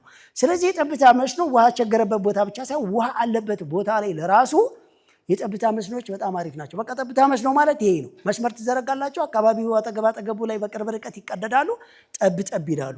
እንደውም አይታችሁ ከሆነ ተለያየ ቦታ ላይ ሃይላንዶችን ሁሉ ቆራርጠው ሊወድቁ ያሰቡ ሃይላንዶችን እዛው ዛፍ አትክልቶቹ ላይ በመስቀል ጧት ውሃ እየሞሉ ማነው ማታ ሲንጠባጠቡ አድረው ስሩን እንዲያረሰርሱም ያደርጋሉ እኮ። እንደዛም ያደርጋሉ። በነገራችን ላይ ውሃ በማጠጣት ብቻ ሳይሆን ወቅት አውጥቶ በመኮትኮትና የውሃና የሰብሉን ርቀት በመጠበቅ ራሱ ሰብል ለረጅም ሰዓት ውሃ ሳይፈልግ እርጥበትን መሬቱ ይዞ እንዲቆይ ስሮቹም እንደፈለጋቸው በላላ መሬት ላይ ተንቀጭቅጨውና በደንብ ፋፍተው ለተክሉ የሚያስፈልገው ንጥረ ነገር እንዲያመጡ ይሄ እነዚህ ነገሮች ማመቻቸት ነው። ሰው ግን ሰርች አያደርግም። ይሄንን ለስሙ ላፕቶፕ አለው፣ ሌላ ነው ሰርች የሚያደርገው። ለስሙ ዲግሪ ተሸክሟል። ዋተር ኢንጂነሪንግ ነኝ ይላል፣ የአግሮ ፕሮሴሲንግ ምሁር ነኝ ይላል፣ ሌክቸረር ነኝ ነው የሚል ዶክትሬት የሚባል ፕሮፌሰር የሚባል ያው የፕሮፌሰር ስም ማለት ነው ተሸክሟል። ግን ሄዶ የአካባቢው ማህበረሰብ መታደግ አልቻለም። እንደዛ መሬት ላይ ወርደ ስራ ከምትለው ልቅስ በዛ በዲጂታል ጻፍ አድርጎ ለምዕራባያኖች ልመና ቢልክ ይሻለዋል። አርጉልኝና በየመቄዶንያ አይነት ትልልቅ እርዳታ ማዕከል እኮ ብታው ሄዳችሁ አብዛኞቹ እኮ እየተማሩና ህዝብን ሲያገለግሉ የነበሩ ናቸው። እንኳን አይደለም ትውልዱን ታድገው ሀገርን ሊገነቡ ለራሳቸው መንገድ ላይ ወደቁ። ወደ መሬት ያልወረደ ሙያ አይደለም። አሁንም የወሬ ሽግግር እያጠቃ ነው ያለው የዛን አይነት ስለሆነ፣ ስለዚህ ጠብታ መስኖ በጣም ቀላል። ይሄ አሁን አወራኋችሁ ነው፣ ግን ሰርች አድርጉ። ጠብታ መስኖ በሉ ግቡና። አብዛኛው ሰው እንግሊዝኛ ተናጋሪ ነው፣ ወሬን የሚያረቀው። እስኪ ቢያንስ ይሄን ሰርች አድርጉበት። እንደው ማታ ግቡና እንደ ተማራችሁ የጠብታ መስኖ ብላችሁ ሁሉም ሰው አውቆ ማምሸት ይቻላል። እኔን ሳያገኘኝ የዛን ጊዜ በላይ ይሄን ይመስላል ብላችሁ በቪዲዮ ላኩትና የቀረውን እኔ እነግራችኋለሁ ማለት ነው። እሺ ጥያቄ ቁጥር 16 በቢዝነስ ፕላኑ መሰረት ለመሄድ ለምሳሌ 30,000 ብር ካፒታል ወሩ መጨረሻ 12,000 ብር ማትረፍ እንዳለብኝ ተረድቻለሁ። ነገር ግን ይህን 12,000 ወሩ መጨረሻ ላይ ለማትረፍ ከእያንዳንዱ እቃ ላይ ስንት % ማትረፍ አለብኝ? ከ12,000 ሳይበልጥና ሳያንስ ወሩ መጨረሻ ላይ ለማምጣት ትንሽ ግልጽ አድርግልኝ። ቅድም እንዳወራችሁ ነው ይላችሁ ወሩ መጨረሻ ላይ አይደለም ሂሳባችሁ የወሩ መጨረሻ የመጨረሻው የናንተ ኦዲቲንግ ህግ እንጂ በወር ማምጣት ያለባችሁን ሂሳብ የምትሰሩት የመጀመሪያው ሳምንት ላይ ትርፉን አሳክቶ ለመምጣት ሞክሩ። ካልተሳካ 15ኛው ቀን ካልተሳካ 22ኛው ቀን ድረስ ካልተሳካና ከተቸገራችሁ ነው ወሩ መጨረሻ ድረስ የምትሄዱት። አንድ ሌላ ምሳሌ በ30 ሺህ ብር የጀመረ ሰው በወር 12 ሺህ ብር ማትረፍ አለበት ከተባለ በአንድ ዕቃ ላይ ስንት ፐርሰንት ማትረፍ አለብኝ ብሎ መጠበቅ አያስፈልገውም። ነጋዴ ከሆነ ማለት ነው። አገልግሎት ሰጭም ከሆነ ሰንበዲን በነፃ አገልግሎት ሰጥቶ እኮ ከሱ ጋር ከመጣው ሰው ሊያተርፍ ይችላል። እቃም ስትሸጡ አንዳንድ እቃዎች እኮ ለአገልግሎት ቦታ ላይ እንዲያሞቁ እንዲያደምቁ ሰው ያንን ብሎ ሲመጣ ሌላ ለማትረፍም እኮ ያለ ትርፍ የሚሸጡ አሉ። እጅግ በጣም መሰረታዊ የሆኑ ነገሮች ሰው አጫርቶ አይቶ የሚገዛቸውና ሲወደዱ የሚባሉ ነገሮችን ታች ያለው ማህበረሰብ የሚጠቀማቸውን ነገሮች ያለ ትርፍ ልሸጡም ትችላላችሁ። ያለ ትርፍ ማለት እንግዲህ የቤት ኪራዩንና ኤክስትራ ትራንስፖርቱን ምናምን በወር የምትመጣባቸውን ግብር አስባችሁ ሊሆን ይችላል። ነገር ግን ከነዚያ ጋር አብረው የሚሸጡ ወይም አገልግሎት የሚሰጡ ነገሮች ደግሞ ታተርፋላችሁ። አንዳንድ ጊዜ ሐኪም በነፃ ማክሯቸው አያውቅም። ያ ማለት እናንተ ልጆቻችሁ፣ ሰራተኞቻችሁ፣ ቤተሰቦቻችሁ እሱ ጋር ይታከማሉ እንደማለት ነው። ስለዚህ ሁሉም ዕቃ ትርፍ አይያዝበትም። እያንዳንዱ ዕቃ ላይ በፐርሰንት አታውጡ። አንዱ ዕቃ ያለ ትርፍ ሊሸጥ ይችላል። ሌላው ዕቃ ሰፋ ያለ ትርፍ ሊያዝበት ይችላል። ለምሳሌ ራውራችሁ ዘይትንና ጁስን እኩል ትርፍ አትይዙበትም። ጁስን የሚገዛ ሰው ድንገት ያመረው የተንቀባረረ አራስ ላይ የታመመ ሰው ላይ እስኪፈታ ልበል በቃ ልዝናና ብሎ እንጆ የሚያደርግ ሰው ነው። ዘይት ደግሞ ግዴታ ሚስቱ ድስት ጥዳ የምትጠብቀው ያ አሳረኛ ሰው ነው ሊገዛ የመጣው። እሱ ሰውዬ ላይ ሰፊ ትርፍ ብትይዝበት አለቀልህ። ስለዚህ ያኛው ግን ኬርለሽ ነው። ስለዚህ አሉ እጅግ ትርፍ የሚያዝባቸውና የማይያዝ ይሄ እንደየ ሁኔታው ነው። ጀነራል ስንት ፐርሰንት የሚባል ግን ምናልባት እንደየስራው ባህሪ ከ0.5% እስከ 10% ድረስ የሚተረፍባቸው ቢዝነሶች አሉ። ይሄን አቬሬጅ ነው እናንተ የምትይዙት ማለት ነው። ጥያቄ ቁጥር 17 እና የመጨረሻው ሰላምህ ይብዛ በላይ በጣም ልዩ ነህ። ስለ ቢዝነስና ስለ ሚሊዮነርነት የሚያወሩ መጽሐፍ በገበያ ላይ እየተሸጡ ነው። የበላይ ሞርዴ መጽሐፍ እየመሰለው ህዝቡ ግራ ተጋብቷል። እባክህ በላይ መጽሐፉ በፍጥነት ይመረቅና ለህዝቡ ይድረስ። ቀጣዩ ሚሊዮነር ነኝ ከሸዋሮቢት። እናመሰግናለን። በነገራችን ላይ ማለት ነው በሞላው ዓለም ላይ ኮራጆች፣ ስግብግቦች በጣም አሉ። ደስ የሚለው ግን እንደኔ እድለኛው ኮራጁ አይደለም አስኮራጁ ነው። የምር የሚሊዮነሮችን መንገድ መጽሐፍ ከቻላችሁት ሺህ ጊዜ ጻፉት፣ ግን አትችሉትም። ብራንዱን አታበላሹት። የሚሊዮነሮች መንገድ መጽሐፍ ለገና ይመረቃል ሲባል ተዘጋጅቶ ከወዲሁ ለገና ዋዜማ ብዙ የሚሊዮነሮች መንገድ መጽሐፍ ሲመረቁ ነበረ። ማለትም ይህ መጽሐፍ ሞላው ዓለም ላይ ሲጠበቅ ስለነበረ የብራንድ መጭበርበር በጣም ይፈልጋል። እንግዲህ ይቅርታ አድርጉልኝ፣ የሚሊዮነሮች መንገድ መጽሐፍ ብሎ ሌላ ሰው አያትም ማለት አትችሉም። የራሱም ደግሞ የሚሊዮነሮች መንገድ መጽሐፍ የተሰኘ ያዘጋጀ ሰው ሊኖር ከቻለ በላይ ገና የሚሊዮነሮች መንገድ መጽሐፍ ሊያትም ነውና ስሙ ተጋጨ ብሎ መሰረዝ የለበትም። መጽሐፍ አለበት፣ መሸጥ አለበት። የምር ግን መጽሐፉ እንደኛ የሚሊዮነሮች መንገድ ከሆነ የምር ወደ ሚሊዮነርነት የሚወስድ ከሆነ ገዝታችሁ ብታነቡት ምን ትጎዳላችሁ? አረግዙት። ነገር ግን ትክክለኛ የበላይ ሞርዴ የዚህ የሚሊዮነሮች መንገድ ቢዝነስ ፕላን መጽሐፍ ነው ብላችሁ ግን እንዳትጭበረበሩ። የኛ የሚሊዮነሮች መንገድ መጽሐፍ ለገና ሊመረቅ የነበረው የተለያዩ ይዘቶች ይስፋፉበት ተብሎ ገና እየረቀቀ ነው። በድጋሚ እስካሁን ገበያ ላይ አልዋለም። የኛ የሚሊዮነሮች መንገድ መጽሐፍ ሲመረቅ ምን አርማ እንዳለበት እንዳልነግራችሁ ቀድሞ አርማ አድርገው ሰዎች ሊያጭበረብሯችሁ ይችላሉ። ስለዚህ እኛ በራሳችን ሚዲያ የሚከታተል ሰው ተመርቋል፣ ገበያ ላይ ውሏል እስካላለ ድረስ እስካሁን ድረስ በሺ የሚቆጠሩ ሰዎች ኤጀንት ሆነዋል። በየአካባቢው ስለምታገኙት ይሰራጫል። በውጭ ሀገርም በሀገር ውስጥም ሁሉም ክፍለ ሀገር አካባቢ ላይ በቤተ መጽሐፍትም በግለሰቦችም በሁሉም ስለሚሰራጭ በቀላሉ እስቲል በሞንታር በሁሉ እየተነገረ ልትሰጡ ስለምትችሉ የዛን ጊዜ ትደርሳላችሁ። ልትጨረበሩም አይገባም። ሪል ግን የሚሊዮነሮችን መንገድ የሚተካ የሚሊዮነርነት መስመር ካገኛችሁ ግዛ፣ አንብብ፣ ሰልጥን፣ ችግር የለም። ግን የሚሊዮነሮች መንገድ የኛ ነው ብለው እንዳይሸጡላችሁ። አንድ የኛ የሚሊዮነሮች መንገድ ስልጠና ነው ብለው ብር እንዳይቀበሏችሁ። ማለትም የኛ ስልጠና ብር አያስከፍልም። ግልጽ ነው አይደለ? ለማማከር ሮብሮብ መጣ አያስከፍልም። እዛ አዳራሽ ለመግባት አያስከፍልም። የሸየ ቡና አያስከፍልም። የቢዝነስ ፕላን የፕሪንት አያስከፍልም። የግብይት ትስስር አያስከፍልም። አካውንት ባንክ ስከፍት የሚያስከፍል ነገር የለም። ማርኬትህን ስታስተዋውቅ አይከፈልም። መተን ስንጎበኝላ ምንም አትከፍልም። የኛ ክፍያ የራሳችን ድርጅት በየወር 1 ሚሊዮን አሁን የደረሰውን ወጪ እየከፈለልን ነው። እድሜ ለድርጅታችን ፈጣሪ ይመስገን። እሺ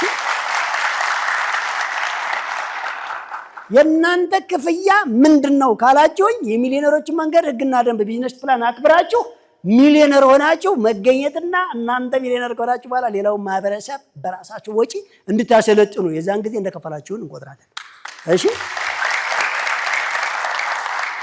የቅሸልቋል አንዴ ወደ ነበረችበት መልሱልን። ጥያቄውን ስለጨረሰ እናንተ ጥያቄ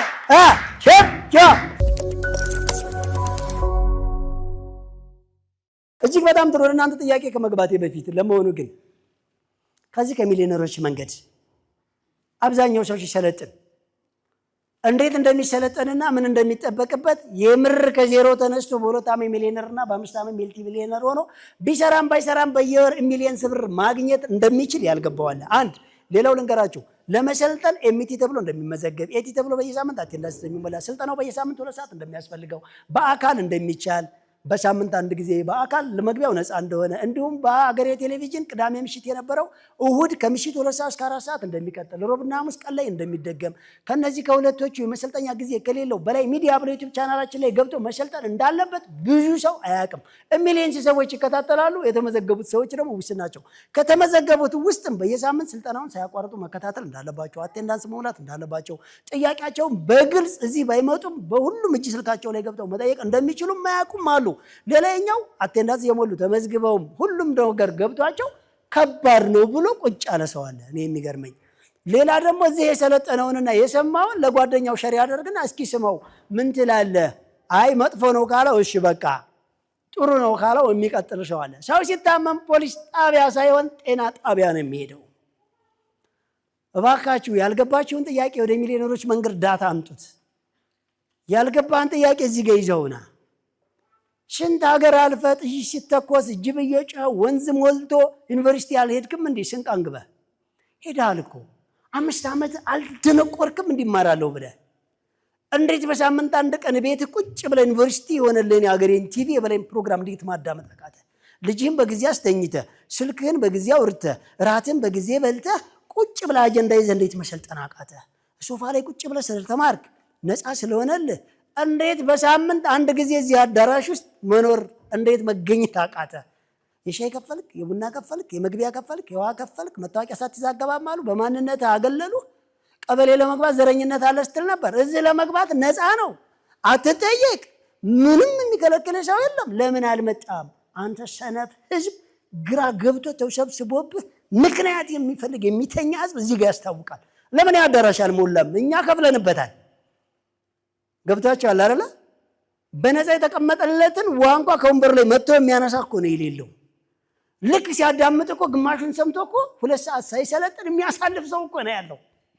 እዚህ ጋር የሰማውን እኮ ጎረቤቱን ሄዶ የሚጠይቅ ሰው እኮ ነው። ጎረቤት ችግርን ካወቀ እስከዛሬ ለምን አንተስ እሱስ ከነ ችግራቸው ለምን ኖራቸው? እውነት ነው ሀብትና ድህነት ጎረቤት ናቸው። ባለማግኘታችን ዞር ብለን ማየት ተስኖን ግን ርቀን ሄደናል። ወንድሜ በ100 ብር ጀምረ ሚሊዮነር የምትሆንበት ፕሮግራም እያለ 1 ሚሊዮን ብር ይዘህ ስለምን የመን በረሃ ላይ ተቀጣቀጥክ ነው ጨዋታው። በ1000 ብር ጀምረ ሚሊዮነር የምትሆንበት በነፃ ፕሮግራም እያለ 1 ሚሊዮን ብር ይዘህ ስለምን ኮንትሮባንድ ስነግር ተወረስክና ትለምናለህ ነው የምልህ። ይሄ እኮ ነው ትልቁ ጥያቄ። አሁን ያለ የእርሻ መሬት ሌላን ሰው መመገብ እየቻለ ስለምን ጥለው ወደ ከተማ ፈልሰህ የቀን ስራ ትሰራለህ? ስለምን በማንነቴ የሆነ ነገር አደረጉኝ ብለህ ሰው ደጅ መውደቅን ምን አመጣው? ፈትሽ ራስህን። ለአንተ የተወለድክበት ቦታ የተትረፈረፈ ነው። ለምን ሌላ ሀገሮችን አታይም? ቻይና ሲሪዘን ባል ግን ምግብ ኤክስፖርት ታደርጋለች። እስራኤል አሸዋና ድንጋይ ነው ግን በእርሻ ቴክኖሎጂ ታዋቂ ነች። ከስንዴ ውጭ ሌላ ነገር አትገዛም። ህንድ 1.4 ቢሊዮን ህዝብን መግባ ለኛ ሩዝ እየላከች ነው። አወራናችሁ እኮ እየሰራን ስላልሆነ ነው። ሳውዲ ወንዝም እርሻም ዝናብም የላትም። ማነው እርሻ አላት ወንዝም ዝናብም ግን የላትም። ግን ለኛ ጁስ ትልካለች እኮ ነው የምላችሁ። ይሄም በየቀን የምንናገረው ስላልኖራችሁት ነው። የምር በሚሊዮነሮች መንገድ አንድም ከባድ ነገር የለም። እኔ ልንገራችሁ፣ ሚሊዮነር መሆን ትፈልጋለህ? የራስህ ዘመናዊ መኪና መንዳት፣ የሚያምር ቤት ውስጥ መኖር፣ ወገንን ማገዝ፣ ሌግዥሪ የሆነ ላይፍ መኖር፣ ኢትዮጵያን የተሻለች ደረጃ ላይ ለማድረስ ትፈልጋለህ? ይሄ ፕሮግራም ያለህን ብቻ ተከታተል። ኪስ ባለ 100 ብር እስከ 100 ሺህ ብር በ2 ዓመት ሚሊዮነር 100% ትሆናለህ።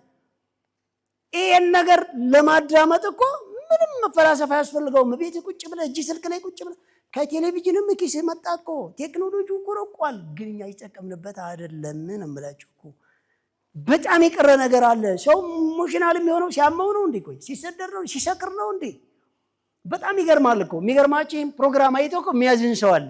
ድንገት ከፈት ሲያደርግ ትክክል አይደለም ሲባል እንዴት ትክክል አይደለም ይለኛል። እኛ የምንፈልገው መንገድም ላይ ተኝቶ ከንፈር መጥቶ ልክ ነህ የሚል፣ ታሞ ሲለምንም ልክ ነህ የሚል፣ መንገድ ወጥቶ ሲያለቅስ ልክ ነህ የሚል፣ ስንሰደር ልክ ነህ የሚል፣ ድሃ ሲሆን ልክ ነህ የሚል ሰው ነው የምንፈልገው። እንዴት ለድህነት ብርድ ልብስ ይለበሳል? እንዴት ሰው ከድህነት ጎን ቆሞ ወንድሙን ይከራከራል? ሚሊዮነር አታድርገኝ ብሎ ሳያጣራ ሳይገባው ሳይረዳ ምንድን ነው ችግሩ? የምርኔ በ100 ብር ቢዝነስ የጀመረ ሰው ወር ሙሉ ቆይቶ 100 ብር መስራት አቅቶት ነው? የሚቀጥለው ወር ላይ 200 ብር ማድረግ አቅቶት ነው? የሚቀጥለው ላይ 400 ማድረግ አቅቶት ነው? እንደዚህ እያለ ቢሄድ እኮ በ2 ዓመት 838 ሚሊዮን ይገባል። እስኪ እሱን ይተወውና 4 ሚሊዮን የመጨረሻውን 0.5% እንኳን ቢያሳካ 4 ሚሊዮን ይደርሳል። እንዴት አድርገህ ነው በ100 ብር ምን ይገዛል? አሁን ወጥተህ በ100 ብር 10 አይነት ነገር ትገዛለህ እኮ። ብዙ ነገር ትገዛለህ። የጫማ ማሰሪያ ትገዛለህ፣ ካልሲ ትገዛለህ፣ ክብሪት ትገዛለህ፣ ሻማ ትገዛለህ፣ ካርድ ትገዛለህ፣ ማስቲካ ትገዛለህ፣ ቸኮሌት ትገዛለህ። በጣም ብዙ ነገር ነው የምትገዛው። ሰው እነዚያ ቁሶች እኮ ቁልፍ መያዣ ትገዛለህ። የማትገዛው ነገር የለም። በጣም ብዙ ነገር ነው የምትገዛው። ሻማ ትገዛለህ። በጣም እነዚህ ቁስ አይደሉም ወይ? እነዚህ አይነት ራሳቸውን ችለው እኮ ማቴሪያል ናቸው። ይሄንን የምንቅ ሰው ነው ሚሊዮነርነትን ተሸውደ የተናቀው። ለአደይ አበባ እንኳን የምንሰቅለው ካርቶን ቢጫ ቀለም የተቀባ ከቻይና እየመጣ ለሱ ዶላር ብሔራዊ ባንክ ተሄደ ዶላር ጠብቆ በመርከብ ፍቃድ አወጥቶ ከቻይና ተመርቶ ተጓጉዞ መርካቶ መጥቶ ጭጭ ብሎ ተሰራይቶ ሚሊየንስ ብርን ቻይናዎች ሲያተርፉ እዚህ ቁጭ ብላ አንተ እዚህ መናጢ ሀገር ላይ መናጢ አንተ ነህ ወይስ ሀገሪቷ? መናጢ ማን ነው? መምህርነት የተከበረ ስራ ነው። እንዴት ትሳደባለህ? ታዲያ አንተ ተቀምጠህ በስብሰህ ነው የምላርክ። እኔ መምህርነት አልሳደብኩም። መምህራኖችን ነው ያስተማርከው። ተማሪ ካልተለወጠ ወሬ ነው ያስተማርከው። ካልተለወጠ ተጠያቂ ነህ። እሺ እኔ እኮ ጀምራል፣ አቴንዳንስ ሞልታል፣ ተመዝግበሃል፣ አሳክታል በየሄጄ ስራ ቦታህን የማየው ለዛ ነው።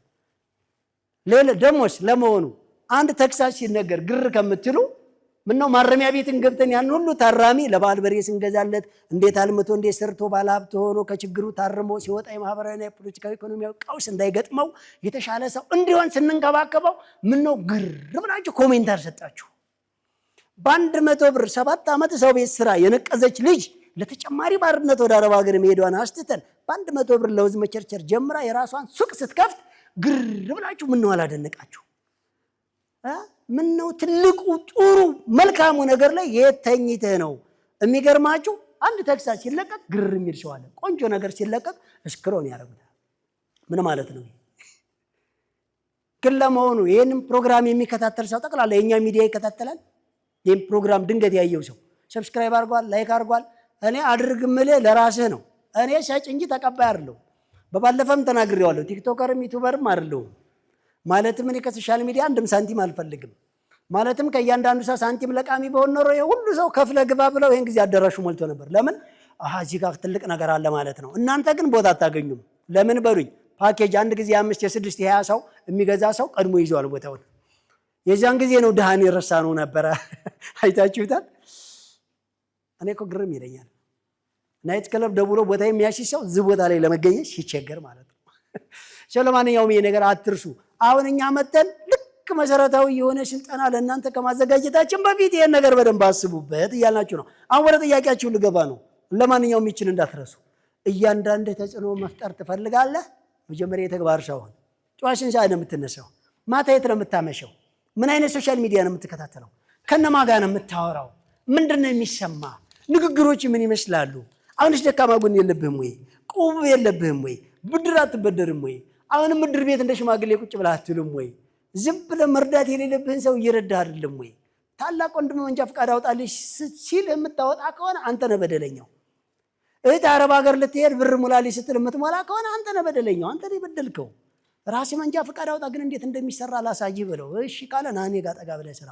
እኔ እኮ ነፃነት አትክልትና አስቤዛ መንጃ ፈቃድ አስወጣልኝና የሰው ታክሲ አሽከርካሪ ልሁን ሲለኝ በትርፍ ጊዜና ገንዘብ የራስህን መኪናና መንጃ ፈቃድ ያንተ ማድረግ ትችላለህ፣ መጀመሪያ ግን ቢዝነስ ልመድ ነው ያልኩት።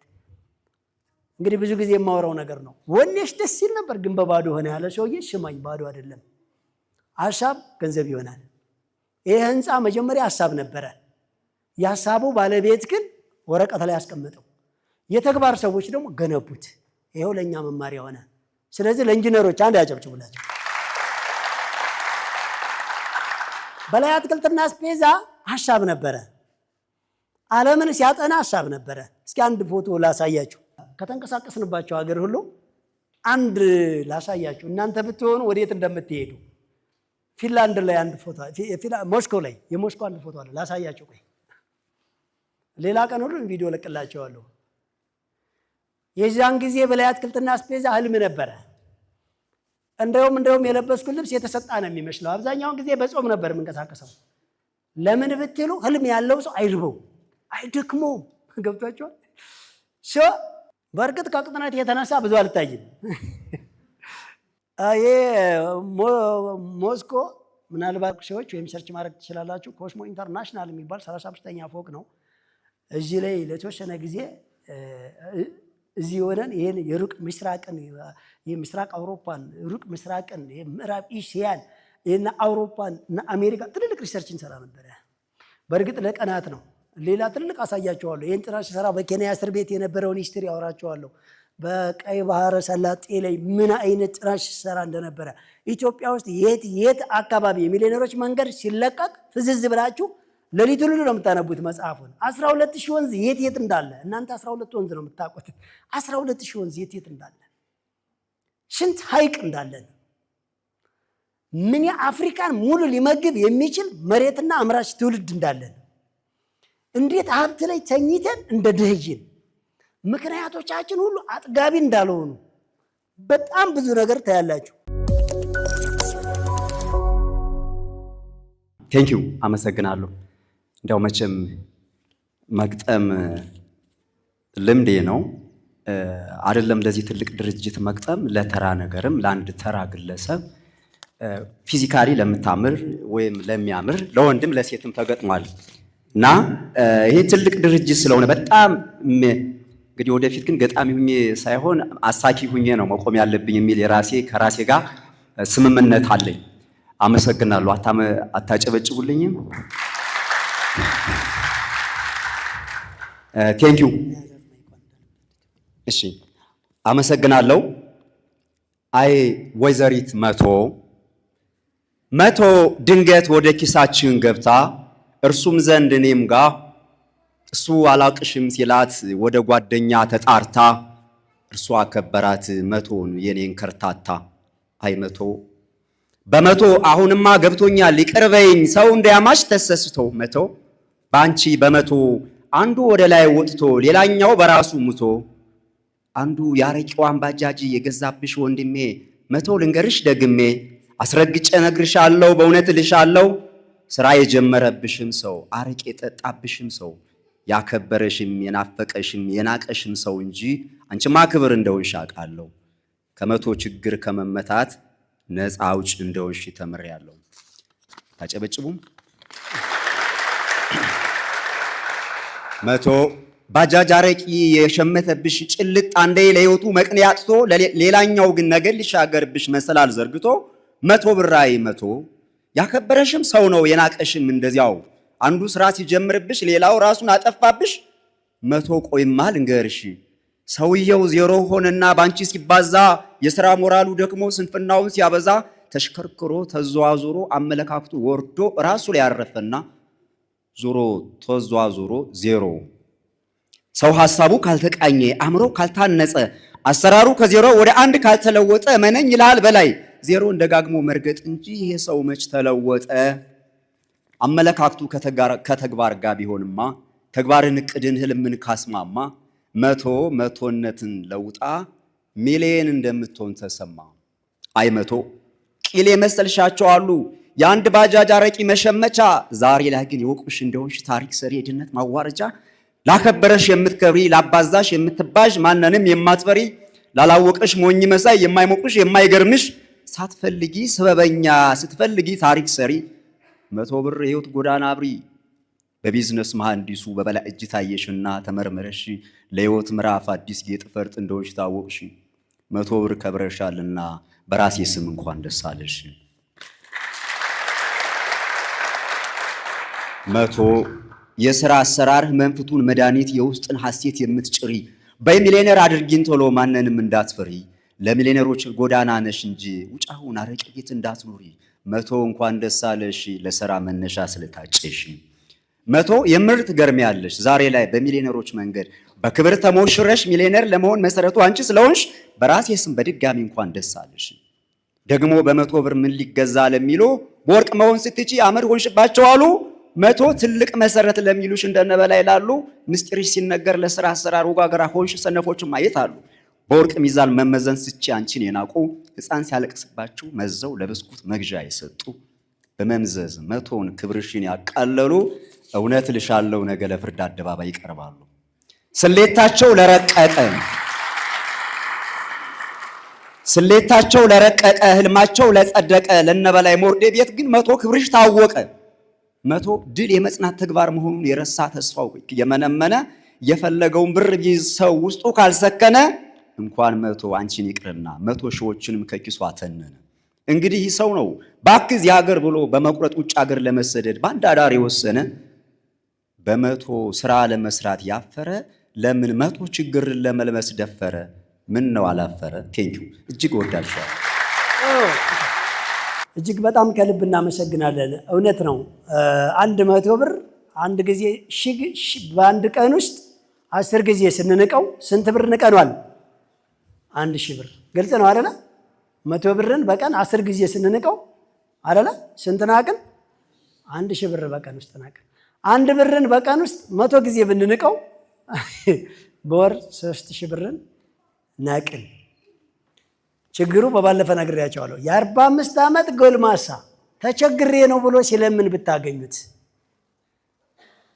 እድሜውን ብታባዙት 14000 ቀን ኖሯል በቀን አንድ ብር መቆጠብን ረስቶ ነበር ወገን ነገ የተሻለ ዜጋ መሆን ትፈልጋለህ ዛሬውን ወደ ስኬት አንድ በል 1000 ኪሎ ሜትር ከሄድክ በኋላ ዳይመንድ አለ ከተባልክ ቁጭ ብለህ ሳይሆን አንድ ያልክ ዛሬውን 998 ቀረኝ ይያልክ የምር ወደ ስኬት እየሄድክ እንደው ይገባል ስኬት የህይወት ልምምድ ነው ስኬት በቀናት በጊዜ በለውጥ በመገዝገዝ የሚያልቅ ችግሮችን ጨርሶ የሚገኝ እንጂ ዝም ብሎ ቁጭ ብሎ በተዳፈነ መንገድ ከዚህ ሜዲትራኒያን አሻግሮ ከዚህ ቀይ ባህርን ዘሎ ኮንትሮባንድ ነግዶ የነሳውን አግቶ ወይ ስልጣን ይዞ አጭበርብሮ ወይም ደግሞ ለምኖ ወይም ደግሞ ማርት ሰርቶ ሊገኝ የሚቻል ቅየት አይደለም ስኬት ማለት አንድ ሰው ሊኖረው የሚችለው የህይወት ልምምድ ተግባር በየቀን ትንንሽ ተግባሮችን በመስራት ሩቅ ባልሆነ አመታት ቱጃር ሆኖ መገኘትና ቀሪ ጊዜን የተከበረ ባለ ሀብት ወይም ደግሞ ሰርቶ የተለወጠ ንጹህ ዜጋ ለሌሎችም የሚተርፍ መሆን ይቻላል እሺ ለራሳቸው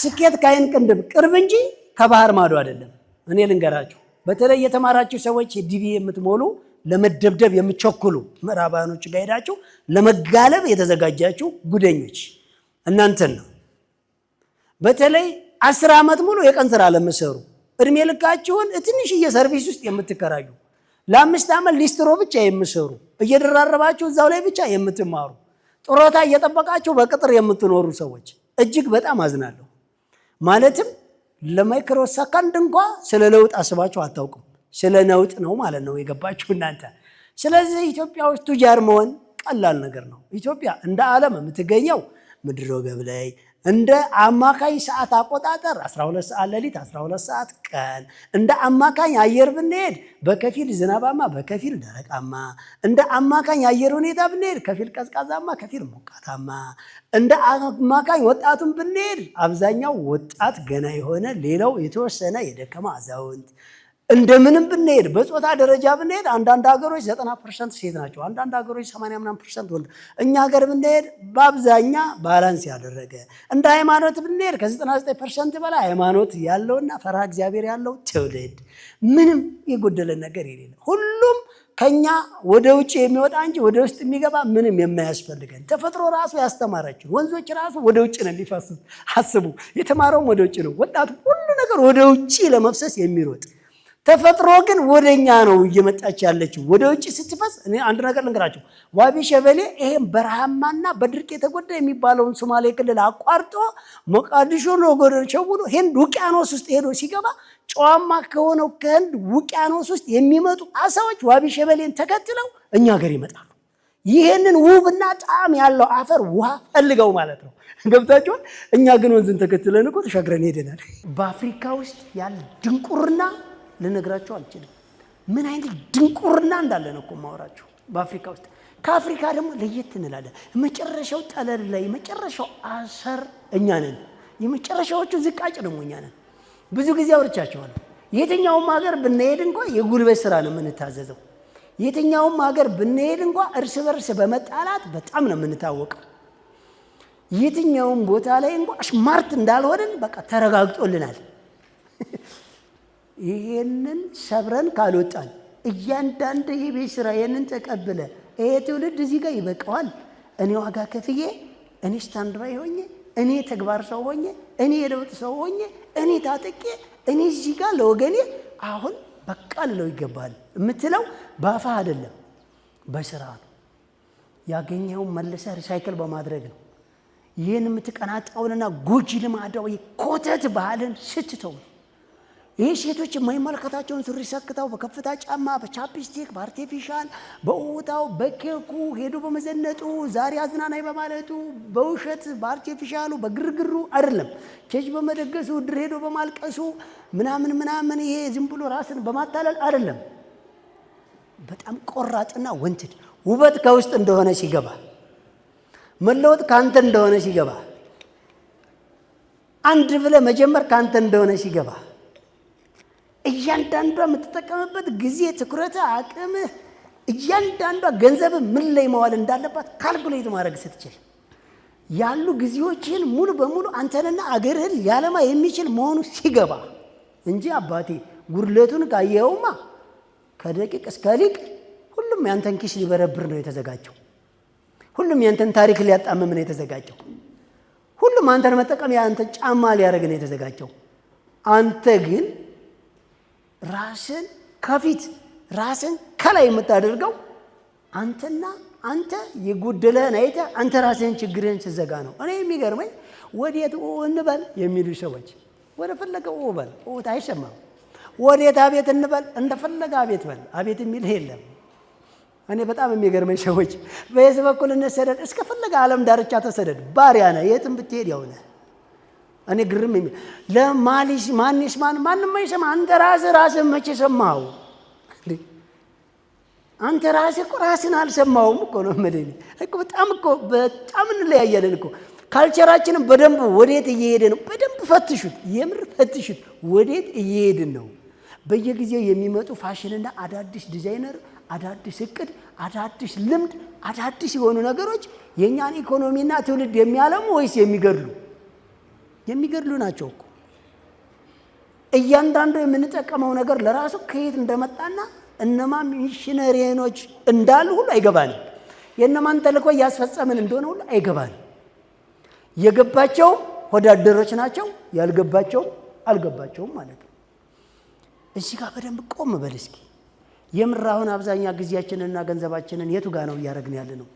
በባለፈ ሰምታችኋል። የቁማር ድርጅቶች 100 ቢሊዮን ብር ሲያጭበረብሩ እንትና የፋይናንስ ኢንተለጀንስ ደረሰባቸው ሲባል፣ ለመሆኑ በ100 ቢሊዮን እዛ ጋር ፋይናንስ ተመድቦ ሪሳይክል ሲያደርግ ባለሙያዎች የት ናቸው ያላቸው? ባለሙያ ማለት እዛ ዩኒቨርሲቲ ዶክተር ፕሮፌሰር የሚባለው ብቻ አይደለም። እንዴ አንተ ራስህ እያዋጣ ያንተ ወንድም ያንተ እህት ወይም አንተ ናችሁ እኮ ይሄን ገንዘብ እዛ ይዘህ የተገተርከው። የቱ ጋር ነው ኢንቨስትመንቱ? አሁን ገንዘብ ነው የቸገረን ወይስ አቅጣጫ ነው የተቸገርነው? አስበዋል? የላቸው። አሁን አንድ ጥናት ልንገራችሁ። እንደ አፍሪካ ሙልጭ አለ ድሃ፣ ረሃብተኛ፣ ስደተኛ፣ ጦረኛ፣ ተረጂ ምናምን የለም። ግን በአፍሪካ ውስጥ ትልቁ ኢንቨስትመንት ለሜካፕ ኢንዱስትሪና ለሙዚቃና ለፊልም ኢንዱስትሪ እየተንቀሳቀሰ ነው። እንደው ሌላው ሁሉንም ተውት። አሁን ለሜካፕ ኢንዱስትሪ፣ ለቁማር ዞን ኢንዱስትሪ ትልቁ ፋይናንስና ትልቁ ጊዜ፣ ትልቁ አምራች ወጣት፣ ትልቁ ገንዘብ፣ ረጅም ሰዓት እዛ ነው የሚሰጠው አንኳስ ለመመልከት። እንደው ቢዝነስማን ተብዬዎች ኧረ ተው፣ ኧረ ትንሽ ይዘግናቸው። አሁን እኛ የትርጉም ፊልምና ከማዶ ያለ የኳስ ፕሪሚየር ሊግ እንደው ይመለከተናል። ሀብቴቱ ጋር ነው እየባከነ ያለው። ፈትሽ እንጂ በደንብ። አሁን ኬጂ ድግስ ልክ ነው። እኔ መድረክ ላይ በወጣው ቁጥር እኔ ሚዲያ ላይ ብቻ አይደለም የትኛውም ኢንተርቪው ሲደረግ ሳልጮህበት ማልወርደው ነገር አሁን ጌም ዞን ይመጥናል ለኛ ሀገር ስታንዳርድ። ለምንድን ነው የምትጃጃለው? ሲያጃጅሉ የነማን ነው ያ? የጊዜና የገንዘብ ነፃነት አለ ወይ?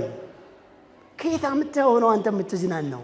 መዝናናትና መጉላላት ይግባህ እንጂ ምን ማለት ነው? የዳቦ ጥያቄህን ሳትመልስ፣ ለታመመው ወንድም መታከሚያ ሳትረዳው፣ ሆስፒታል ሳትገነባ፣ እንኳን አይደለም ሞልቶ ፈሶ የሚተርፈውን ውሃ እንኳን አንድ ፍሬ የሚያፈራ ሰብል ሳታለማበት፣ ወንዙ ስደተኛ፣ ሰው ስደተኛ። ምን አይነት እንደሆነ እንግዲህ ገምት፣ ምን አይነት እንደሆነ ማለት ነው። የላቸው አንድ ትንሽ ጥናት ሊጠና ቢነሳ 10 እጥፍ ቢሮክራሲዎች ይበሉታል። ስለዚህ በአንድ ዓመት ሊያልቅ የነበረ ፕሮጀክት 10 ዓመት ይቆያል። በ1,000 ብር የሚያስፈልገው በ100,000፣ በ100,000 የሚያልቀው በ100 ሚሊዮን። ለእኛ ሊደርስ የነበረው ለልጅ ልጅም ሳይደርስ ይቀርና ከዛ ለሌላ የሆነው ይቀራል። ለምን በሉኝ፣ ሁሉም ምን አገባይ ባይ። እኔ ብዙ ጊዜ አውርቻለሁ። በተለይ ባለሀብት ሰፈር ሂዱ፣ ግቢያቸው መስተዋት ነው የሚመስለው፣ ከበራቸው ውጭ ግን ጉድጓድ ነው። ስስታሞች፣ ስግብግቦች፣ ምን ለኔ ብቻ የሚል ትውልድ። የአንድ ባለሀብት ሰራተኛ 20 ዓመት አገልግሎት ድሃ ነው። ለምንድን ነው ባለሀብት የማታደርጉት? ለምንድን ነው ሀብታም ሆኛ መንገድን የማትነግሩት? ሰርቃችሁ ከሆነ አው ሌብነት አይነገርም። ሰልባችሁ ከሆነ አው መስለብ አይነገርም። ሟርተኛ ከሆነ አው ሟርት ምስጢር ነው። አየህ፣ የሆነ ችግር አለ ማለት ነው። ለዚህ ነው የተወሰነ ሰው መከራ ይበላል፣ የተወሰነ ሰው ደግሞ ያው ታውቃላችሁ፣ የተወሰነ ሰው ቁርጥ ይበላል፣ አብዛኛው ሰው ተስፋ ቆርጧል ማለት ነው። የሚሊዮነሮችን መንገድ እኮ እንደዛ ዝም በሉ ብላ ያዳምጥ። 2 ሰዓት ዜናን ለማዳመጥ አቤት የሚጠነቀቅ ሰው። አንድ ዩቲዩበር ሰበር ሰበር ሰበር ሲል አቤት የሚጠነቀቅ ሰው ነው መስማት። እስኪ እንዴት እንደሚመረት አዳምጥ፣ እንዴት እንደሚታደግ አዳምጥ። ራስህን አሳድግ እኮ ነው የምልህ። ስለ ማይክሮ ኢኮኖሚ ትንሽ ላወራችሁ። በባለፈው ጊዜ ማይክሮ ኢኮኖሚ ፋይናንስ ፖሊሲ ወጣኝ ሀገር። ህዝቡ ስላላወጣ መንግስት አወጣና አንድ እርምጃ ህዝቡ መቀየር አልቻለም። ህዝቡ ቢሆን ራሱን በራሱ ቤተሰብ፣ ግለሰብ ሲደመር ቤተሰብ ሲደመር ማህበረሰብ ሲደመር ሀገር ቢሆን ኖሮ ለውጥ እውነተኛ ይሆን ነበረ። እዛ ጋር ቁጭ ብለህ በትልልቅ አመራሮች የምጠብቀው በቴሌቪዥን መስኮት ለወጣቶች የስራ ዕድል መፍጠሪያ ከእንትና መንግስት ይህን ያክል ሚሊዮን ብር፣ ለአርሶ አደሩን ቴክኖሎጂ ለምርጥ ዘርና ለቴክኖሎጂ ማሻሻያና ለስልጠና ለእንትን ፕሮጀክት ከእንትና መንግስት ይህን ያክል ሚሊዮን ብር ተበድራል ሲባል አሃ ትጠብቃለህ። አንተ የራስህን አትፈጥርም። እንዲህ የማን ብድር ነው የማን ልመና ነው የምንለቃቅመው? ስለማንም ወደ እናንተ ጥያቄ ልኝ። እሺ አመሰግናለሁ። ያው ዛሬ 2ኛ ቀን መምጣቴ ነው ወደ ስልጠና። እሺ የኔ ጥያቄ 3 ናቸው። አንደኛ የመጀመሪያ ጥያቄ እቃ ከአከፋፋዮች ክሬዲት ወስዶ መስራት እንዴት ይታያል? በላይ ቢዝነስ ፕላን። እሺ እንዴትም አይታይ፣ ግድ ነው። ሁሉም ሰው እንደዛ ነው መስራት ያለበት ለመጀመሪያ ጊዜ። እሺ ሁለተኛ ደግሞ እቁብ ዲስአድቫንቴጁ ብዙ ጊዜ እንትን ይታያል። ምንድን ነው የእቁብ ዲስአድቫንቴጅ? እንበልና አንድ ሰው ሱቅ የሚሰራ ሰው እቁብ ገባ፣ የመጀመሪያውን ወጣለት። ከዛ ደግሞ በዛ በደረሰው እቁብ ብር እቃ አስገብቶ እየከፈለ እንትን ቢል ምንድን ነው ዲስአድቫንቴጁ? ብዙ ጊዜ ጉዳት እንደ ጉዳት ነው እቁብ የሚታየው። ለምንድን ነው? ሶስተኛ ደግሞ እንደ ሀሳብ መጽሐፍ ውስጥ ከሚታተብ ድረስ ሃርድ ኮፒ ነገር ስለ ቢዝነስ ፕላን እንትን ቢሰጠን ነው። አመሰግናለሁ። እሺ ከልብ እናመሰግናለን። ለቀጣዩ ተሳታፊ ይስጥልኝ። በነገራችን ላይ መጀመሪያ ያልከው ሰው ከአከፋፋይ ወስዶ ቢሰራ ምን ችግር አለው? ግድ ነው። ለመጀመሪያ ጊዜ በጣም እንደውም ትንሽ ከሆነች ከቸርቻሪ ወስዶ ሊቸረችር ይችላል። ከአከፋፋይ ከዛ ይገዛል፣ ከዛ ከኤጀንት ይገዛል፣ ከዛ ከፋብሪካ ይገዛል፣ ከዛ ራሱ ፋብሪካና አምራች መሆን ይቻላል። ይሄ ሂደቱን መጠበቅ ግድ ይላል ማለት ነው። ምናልባት ካልተሳሳትኩ ሌላ ጥያቄ ከተደረበበት ሌላውና አንድ ሰው ቁብ ምናልባት እየጣለ ከሆነና ከቆየ ብሩ ሊገሽብ ይችላል፣ እንዳይሰራበት ሱቅ ሊመናምን ይችላል አይደል? ሐሳቡ ባያብራራውም ነገር ግን መጀመሪያ ከወጣለት እየሰራ ቢመልስ ምን ችግር አለው? ከሰራበትና ጎበዝ ከሆነ። ይሄ ሁለተኛው ጥያቄ ነው። በነገራችን ላይ ባላንስ ብለናቸዋል ብዙ ጊዜ። በሰውነታችሁ ውስጥ ያለ ስኳር ዛሬውኑ እጥፍ ቢጨምር ትወድቃላችሁ አትወድቁም? ትወድቃላችሁ። በሰውነታችሁ ውስጥ ያለ ደም ዛሬውኑ እጥፍ ቢጨምር ትወድቃላችሁ አትወድቁም? ትወድቃላችሁ። ቢዝነስም በዚህ ልክ ስሜት ሕዋሳችንን አድርጉ። አልወደቅንም እንጂ ቢዝነሳችን ግን ወድቋል። አንድ ሰው በብዛት የሰው ቁብ ሰብስቦ ቢወጣለትና ቢዝነስ ቢጀምር አንደኛ ከልምዱና ከቁጥጥሩ ውጪ የሰው ገንዘብ ተቀብሎ የማይለምደውንና የማይችለውና የማያውቀውን ቁጥጥር ይጋፈጣል። ከዛስ ቢዚ ይሆናል። ሰራተኞች ለመቅጠር ባለሙያ ለመቅጠር ምናምን ሊገደድ ይችላል ማለት ነው። ከኔ የማይተርፍ ነው ብሎ በሱ ፍልስፍና ቢያስብ እንኳ በደንብ አቀለጣጥፎ አንድ ቁቡን ለመመለስ ሌላ ኤክስትራ ወጪዎችን ለመሸፈን የሚያበቃ ልምድ ሳይኖረው አንድ ጊዜ ሰው ገንዘብ መጣለት፣ ስራው ሰፋ፣ በልምድ ያመጣው ነገር ሳይኖር ደንበኞችን በቀን አንድ ቀን አንድ ደንበኛ አላችሁ። ይሄ ሰውዬ ብዙ እቃዎችን በአንድ ጊዜ አመጣ፣ ደንበኞችን አላጠራቀመም፣ ልምድ የለውም፣ እንዴት አድርጎ ይስራ? ይሄ ሰውዬ በየወር አሳካ የተባለውን ሲያሳካ የሰው ገንዘብስ በየወር ይመልስ? ግራ ይጋባል አይጋባም? ግራ ተጋባ። ስለዚህ ባላንስን ያስታል። ይሄ ነገር ቀስ እያለ ነው የሚገባችሁ ማለት ነው። የቺፍ ፍላይሯ ብዙ ጊዜ አውርተናልና ራሱ እኛ ዩቲዩብ ቻናል ላይ ታገኙታላችሁ። ስለ ቢዝነስ ፕላኑ፣ ስለ ማብራሪያው እያንዳንዱ ማለት ነው። አብዛኛው የምናወራችሁ ራሱ የሚሊዮነሮች መንገድ መጽሐፍ ላይ እየተወሰደ ነው። ወደ እናንተ ታትሞ ባይመጣም እነኚህን ኦዲዮና ቪዲዮ መከታተል ወይም ደግሞ ቢዝነስ ፕላኖችን በማየት ወይም ደግሞ በየጊዜው በተጠየቀ የመጣብንን ምላሽ የምንመልስበት ላይ ራሱን የቻለ በራሪ ወረቀት ነውና ያለዛ ቢዝነስ ፕላኑ ይሄ ነው ብለን አሁንኑ የ5 ዓመቱን የሪሞተር ስልጠና ጭምር ብንሰጣችሁ በብዙ ገጽ ካልተብራራ አይገባችሁም። ያለዛ መጽሐፉ ሚስጥር ማበካከል ነው የሚሆነው። ለዛ ነው ትንሽ ፍላየር ግን አንዳንድ አጫጭር ነገሮችን እያዘጋጀንላችሁ ነው። ቀጥል ፍፄ። ታዲያስ የአካል ጉዳተኛ ስልጠና እሱ መቼ ነው የሚጀመረው? ሌላው ነገር አንድ ነገር እንዳረሱ ጥሩ ባልትና የሚባል ድርጅት አለ። እሱን ምርት ተጠቀሙ። ባልትና የተባለው ሁሉ ማዘጋጀት እንችላለን። እዘዙን። ጥሩ ባልትና አድራሻችን ለገዳዲ ነው። ስልካችን 09 17 95 22 10። አመሰግናለሁ። እሺ፣ እጅግ በጣም ጥሩ። እንደምታዩት ፍስሐ እንግዲህ 3 ድርብርብ የአካል ጉዳት ቢኖርበትም ስለምን አካል ጉዳት ነው የምታወሩት ነው የሚለው መንፈሱና ወኔው። ሰርቼ ከመለወጥ ውጭ ሌላ ምክንያቶች ራሴን ጉዱኝ እንጂ አልጠቀሙኝም፣ አሁን ነው ብላቱ እያለ ስራው ላይ የሚጋፈጥ ሰው ነው። እንግዲህ በነገራችን ላይ ባስቀመጠላችሁ ስልክ ይህን ሰው አድሬስ አድርጉት።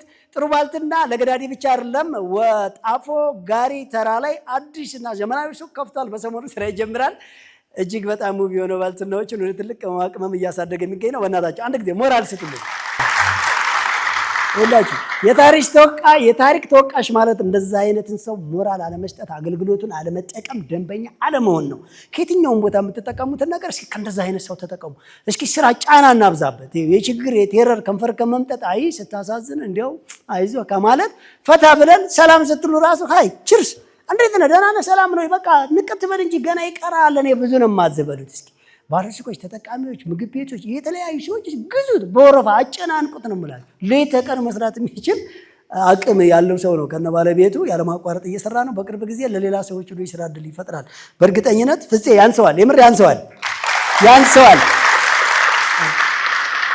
ለጠየቀ ጥያቄ አካል ጉዳተኞች ስልጠና ለብቻው በተዘጋጀ ሁኔታ እንደምንሰጥ ብዙ ጊዜ አስተካክለናል። እንደ መጀመሪያ እንግዲህ እንደ ሀገሪቱም ብዙ ትልልቅ የሆኑ ችግሮች ስለነበሩ የመደበኛ ወይም ደግሞ መደበኛ ያልሆኑ ነጋዴዎች ተብለው በጣም ብዙ ሺዎች አሉ። እነሱ ላይ መጀመሪያ አንድ ጊዜ ወደ መደበኛ ንግድ እንዲገቡ እነሱም የራሳቸው ብራንድ የራሳቸው ማርኬት የተከበረ ቦታ እንዲኖራቸው እንደ ሀገርም ደግሞ ሸክም ከሚሆኑ ለሀገር ግብር ከፋይ መሆን ስለሚገባቸው እነሱም ከአንድ ቦታ አንድ ቦታ በሳምንት 2 ቀን ብቻ ተሰጣቸው ቦታ ላይ ሰርተው ቤተሰብ ማስተዳደር ስለማይችሉ ቅድሚያ ለእነሱ ትልልቅ ትኩረቶችን ስላደረግን መንግስት የሚሰጠንን አዳራሽ ለዛ እየተጠቀምነው ስለሆነ ነው። ከዚህ ውጭ ሌላ አዳራሽ አለ እነሱን ስልጠና የምንሰጥበት። ለአካል ጉዳተኞችም ግን በቅርብ ጊዜ አግሪመንት እያስተካከልን ነው። ብዙ ሳንቆይ እንጀምራለን። ያው እንግዲህ እንደምታዩት ቀን ምን ጊዜ እንደሚሄድ እንኳን ለህዝብ ለራሳቸው ሲሰሩ ራሱ ቀኑ እንዴት እንደሚሄድ አታውቁትም። ቁጭ ስትሉ ነው ቀኑ የሚረዝመው አይደለ? ሲሰሩ በጣም ቢዚ ነው። እንደምታዩት ማረሚያ ቤት ላይ እየሰራን ያለነው ታራሚው የተሻለ ዜጋ ሆኖ ሀብት አፍርቶ እንዲወጣ፣ ዋናው ስራችን ደግሞ ሰው ወደ እርምት ቤት ከመሄዱ በፊት እዚህ ራሱን ጸባይ አርሞ የተሻለ ባለሀብት እንዲሆን ነው። በዛ ላይ ወደ ውጭ ሊሄድ የተዘጋጀ አገር ሰው አለ። እሱን ማረጋጋት ላይ እና ስልጠና ላይ ነው ያለነው። በአካል ጉዳተኞችም ላይ ያቀድነው እቅድ ወይም የሚሊዮነሮች መንገድ መጽሐፍ ግን ወይም የግብይት ትስስሩም ሁሉም ነገር እባካችሁ ትንሽ እየታገዛችሁን ቀጥሉ እንጂ ሁሉም ነገር እውን ይሆናል። እዚህ ቤት ተወርቶ የማይኖር ነገር የለም። ሊቆይ ይችላል። 100% ነው የማወራችሁ። እሺ፣ እድሉን ስላገኘሁት አመሰግናለሁ። የመጀመሪያው ጥያቄ 3ኛ ዙር ሰልጣኝ እንደመሆናችን እኔ የተሰማራሁት የሸቀጣ ሸቀጥ ላይ ስለሆነ መጀመሪያ የምናስገባቸው ምርቶች መጠናቸውና አይነታቸው በዝርዝር ብንሰጥ። ሁለተኛ ጥያቄ ምናልባት ዱቄት ብዙ ጊዜ ስለምጠቀም በብዛት በምፈልገው መጠን የሚያስረክበኝ ምናልባት እናንተ አከፋፋይ ሊኖር ስለሚችል ከ5 ኩንታል ድረስ የሚያስረክበኝ ሰው ባገኝ ብታገናኙኝ ማለት ነው። ሶስተኛ ጥያቄ ቼክ እንዴት ነው የምናዘጋጀው? ያው ቅድሚያ ለመዘጋጀት ያክል። በአራተኛ ጥያቄ ዲጂታል ሚዛን ምናልባት ዩዝድ የሆነ በኪራይ ሆነ በሽያጭ የሚያቀርብ ሰው ካለ ብታገናኙኝ ነው የምለው። አመሰግናለሁ። ይህ ሰው ገና 3ኛ ዙር ላይ ሆኖ ጀምሩ ባልተባለበት ሰዓት እየሰራ ነው፣ ዝግጁ የሆነ ነው። ጀምሩ ሲባል በደንብ ለማሳካት ቶሎ ወይም ደግሞ ኢንፎርሜሽን ላይ የላከውን ካፒታል ቶሎ አጥፎ እንደገና ለማሻሻል እጅግ በጣም ጥሩ ነው። እንደአጠቃላይ እንደ መጀመሪያ ጊዜ ያው እንግዲህ ፕሮግራም ትንሽ ንግድ ላይ አብዛኛው ጠያቂ ስለሚኖሩ ንግድ ብቻ ነው፣ አንደኛ ገንዘብ ብቻ ነው ይሉናል። የተወሰኑ ሰዎች ደግሞ ንግድ ብቻ፣ ግን ገንዘብ ብቻ አይደለም፣ ጠቅላላ የህይወት ክህሎት ነው። ሌላው ንግድ ብቻ አይደለም፣ ማምረት፣ አገልግሎት መስጠት፣ የማኑፋክቸሪንግ እና የአግሮ ኢንዱስትሪ፣ የእርባታ፣ የወተት፣ የእንስሳ የምናምን ማለት ነው። እና ሁሉም ነገር እዚህ ውስጥ ይካተታል። ለጠየቃችሁ ጥያቄ ግን እንዳጠቃላይ ለመጀመሪያ ጊዜ ሸቀጣሸቀጥ የምትጀምሩ ሰዎች ጀምራችሁ ወይም አትክልት የምትጀምሩ ሰዎች ጀምራችሁ ለማታውቁ እውነት ነው የተወሰነ ሙያዊ ቋንቋዎች እቃዎቹ የተወሰነ የሚጠሩት ቅድሜ የሚገቡት እንደ ጀማሪ መግባት ያለባቸው ምናምን ነገሮችን የተወሰነ ፎርዋርድ የምናደርግላቸው አንድ ጽሁፍ ቢኖር ጥሩ ነው። ለምጠይቁን ሰዎች እናዘጋጅላቸዋለን። ከዚህ በኋላ ሶሻል ሚዲያችንም ላይ እናስቀምጣለን ማለት ነው። እንዳጠቃላይ ቅድም እንዳለው ግን ከ10 ኩንታል ምናምን እጠቀማለሁ ዱቄትና ከዚህ ዛና ያክል ለማምጣት ከቢዝነስ ፕላኑ ውጭ ሊወጣብኝ ነው። ስለዚህ 5 ኩንታል ምናምን ዱቄት በተለይ ስለምጠቀም ከየት ላገኝ? እንዳጠቃላይ ግን የዕቃ ስርጭቶችም በቀላሉ አንድ ከኛ መጠቀም ትችላለህ። ከበላይ አትክልትና ስፔዛ ማዕከል ከፈለክ የቼክ ሁኔታውን የስራውን ሲጀምር አስተካክለ ግማሽ በቼክ ግማሽ በካሽ መክፈል ትችላለህ። በነገራችን ላይ ከቢዝነስ ፕላኑ ውጭ ሊወጣ የሚችለው ሲጀምሩ እንጂ ከጀመራችሁ በኋላ እየሰራችሁ ከሆነ ቢዝነስ ፕላኑ 100 ብር ሺህ ላይ ቁም አይልህም አይደል እንዴ? በየጊዜው ምን ማድረግ አለበት? እንደውም ፈጣንና ጎበዝ ታዳጊ ከሆነ ደብል ማድረግ ይቻላል። ደብል የማሳካት አቅም አለኝ ያለ ሰው በነገራችን ላይ በሁለት ቢዝነስ ፕላን አንድ ሰው በሁለት ተመሳሳይ ቢዝነስ ፕላን ይዞ በ200 ሺህ በየወር ግን ማሳካት ይችላል። 40,800 ነው መጀመሪያው ላይ፣ የሚቀጥለው ላይ 88 ሺህ ማሳካት ይችላል ነው። እሱን ከቻለ በደብልም መሄድ ይቻላል። እንዳጠቃላይ ከጀመረህ ትንሽ ጊዜ ከቆየህ ደግሞ አሁን ካፒታል ከ100 ሺህ አልፏል እኮ። ይሄን ጊዜ ብዙ ማምጣትም ሌላ ከካፒታላችሁ ውጪ ክሬዲት ዱቤ መቀበል ይቻላል። እሺ ከእናንተ የሚመደበው ብቻ ነው ማነስ ያለበት ማለት ነው። ትልቁ ነገር በዚህ ድርጅት ውስጥ ስልጠና የሚሰጠው ዱቤ መስጠት አይመከርም፣ ዱቤ መቀበል ግን ይቻላል።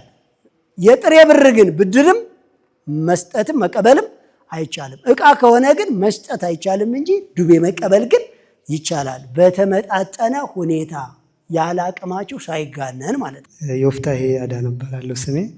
የ2ኛ ዙር ሰልጣኝ ነኝ። ደንበኛ ማጣት ነው። አሁን እዚህ ጋር የምሰራው ላርጎ ነው። ፈሳሽ ሳሙና ነው እየሰራ ያለሁት። 2ኛ ዙር ነው እንግዲህ መስከረም የጀመርኩት። አሁን 7ኛ ወር ጨርሻለሁ ማለት ነው። አሪፍ እያሳካው የ6 ወሩን አሳክቻለሁ። ዋ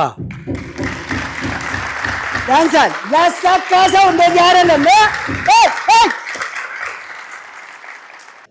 የ6 ወሩን አሳክቻለሁ። መጀመሪያ አካባቢ በሸክም ነበር ብቻዬን እየተሸከምኩ እንዲያያልኩ ሰራ ነበር። እዛ ባለቤቴ ጋር ተሸክም እንሄዳለን። 30 ሊትር 40 ሊትር እንደዚህ በየሱቁ በየሆቴሉ እናከፋፍላለን። አሁን ላይ ሳይክል ገዝቼ ራሴ እሰራለሁ ማለት ነው። እና ምንድነው በየጊዜው ኬሚካል ይወደድብናል፣ በጣም ይወደዳል። እንደገና ደግሞ ትርፍ ለማምጣት ስንል ዋጋ እጨምራለሁ።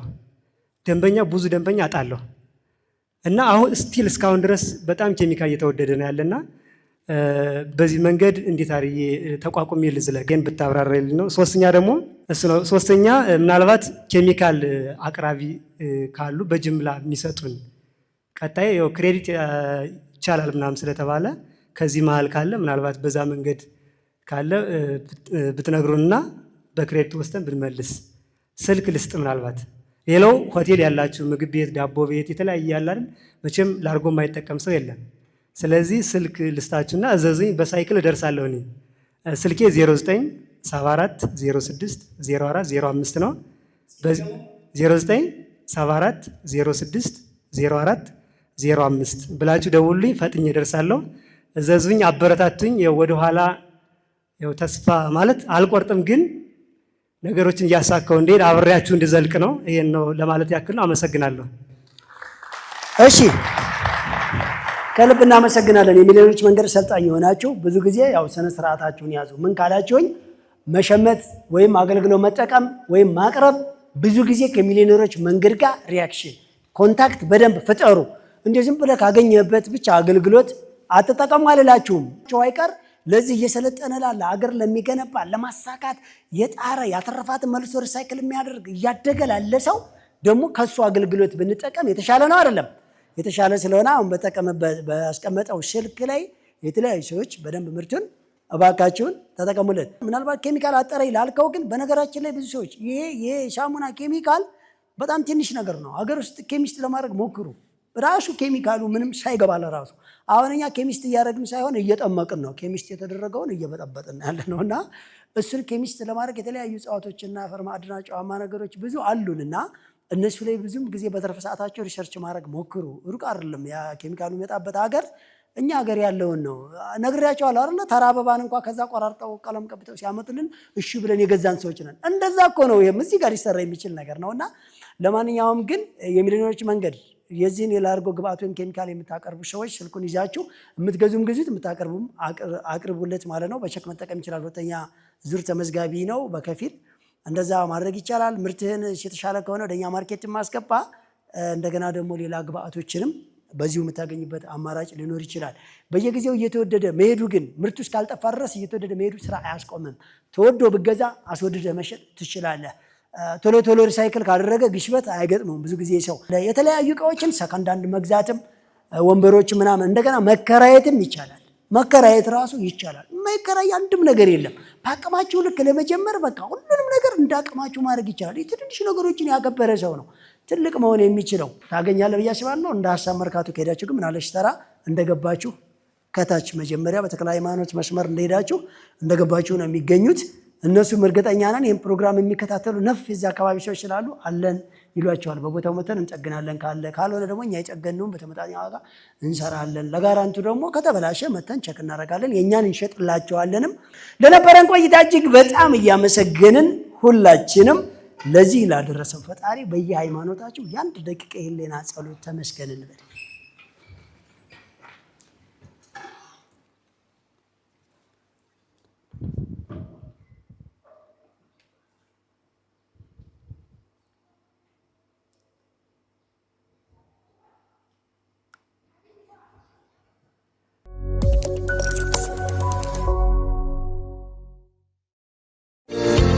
በአፍሪካ የመጀመሪያ የሆነውን የሚሊዮነሮች መንገድ የቢዝነስ ፕላንና የሥራ ጥበብ ሥልጠናን አዘጋጅቶ ያለምንም ክፍያ በነፃ ለህብረተሰቡ በማደል ፋና ወጊና አብሪ ኮከብ ነን። ታዲያ የዚህ ሁሉ የልህቀት ሥልጠናዎች ሙሉ ወጪያቸው በበላይ አትክልትና አስቤዛ ማዕከል ይሸፍናል። አስደማሚ ነው።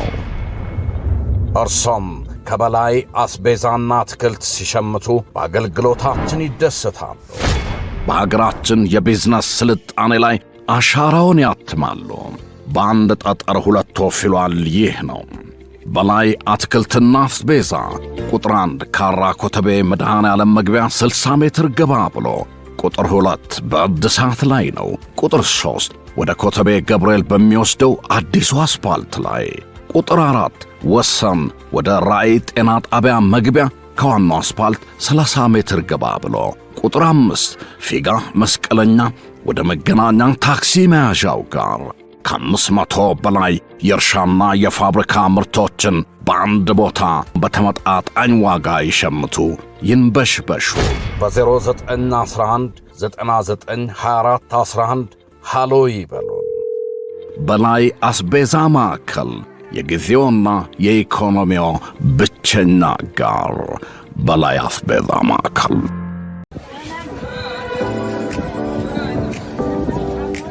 ለነጻነቶ ልዩ ምርጫ ነጻነት አትክልትና አስቤዛ።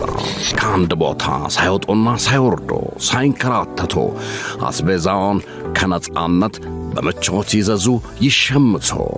ፍራፍሬና ጥራጥሬ፣ ፍሬሽ አትክልቶች፣ ቅመማ ቅመሞች፣ የፋብሪካ ምርቶች፣ የንጽህና መጠበቂያና የባልትና ውጤቶች፣ የእንስሳት ተዋጽኦና የዳቦ ምርቶች፣ ሁሉንም ከአንድ ቦታ ከነጻነት አስቤዛ። እንደ ትእዛዞ ዴሊቨሪን ጨምሮ ልዩና ፈጣን አገልግሎት እንሰጣለን። ይምጡ። ቁጥር 1 ካራ አርሴማ ሰፈር፣ ቁጥር 2 ጎሮ አደባባይ ወደ ሰፈራ መሄጃ፣ ቁጥር 3 ከፔፕሲ ወደ አያት በሚወስደው መንገድ ሰሚት 72 ፕላዛ ግራውንድ ላይ። ለበለጠ መረጃ በ0939 115529 ሃሎ ይበሉን። ነጻነት አስቤዛ ይመርጡናል። የሚሊዮነሮች መንገድ ልዩ የቴሌቪዥን ፕሮግራም። እጆት ላይ ምን ያህል ገንዘብ አለ? ብዙ ገንዘብ፣ ትንሽ ገንዘብ፣ ምንም ገንዘብ አሳስቦት በዚህ ታላቅ መላ ይዘን መጥተናል። ሚሊዮኖችን በአጭር ጊዜ ሚሊዮነር የሚሆኑበት የቢዝነስና የሥራ ጥበብ ሥልጠና ልዩ የቴሌቪዥን ፕሮግራም የሚሊዮነሮች መንገድ። በበላይ አትክልትና አስቤዛ መሥራችና ባለቤትነት በበላይ መልቲ ሚዲያ ይዘጋጃል። ዘወትር ቅዳሜ ከምሽቱ 2 ሰዓት ጀምሮ በሀገሬ ቴሌቪዥን ይቀርባል። የሚሊዮነሮች መንገድ። እንዴት ሚሊዮነር እሆናለሁ ብለው አይጨነቁ። እኛ ዘንድ በተግባር ተፈትነው ውጤታማነታቸው የተረጋገጠ የቢዝነስ ጥበቦችን ይኮመኩማል። ይሰለጥናሉ፣ ይማራሉ፣ ቢዝነስዎን ይጀምራሉ፣ ስኬታማ ይሆናሉ። የሚሊዮነሮች መንገድ። ሰርቶ መለወጥ ይቻላል፣ ተችሏልም። የሚሊዮነሮች መንገድ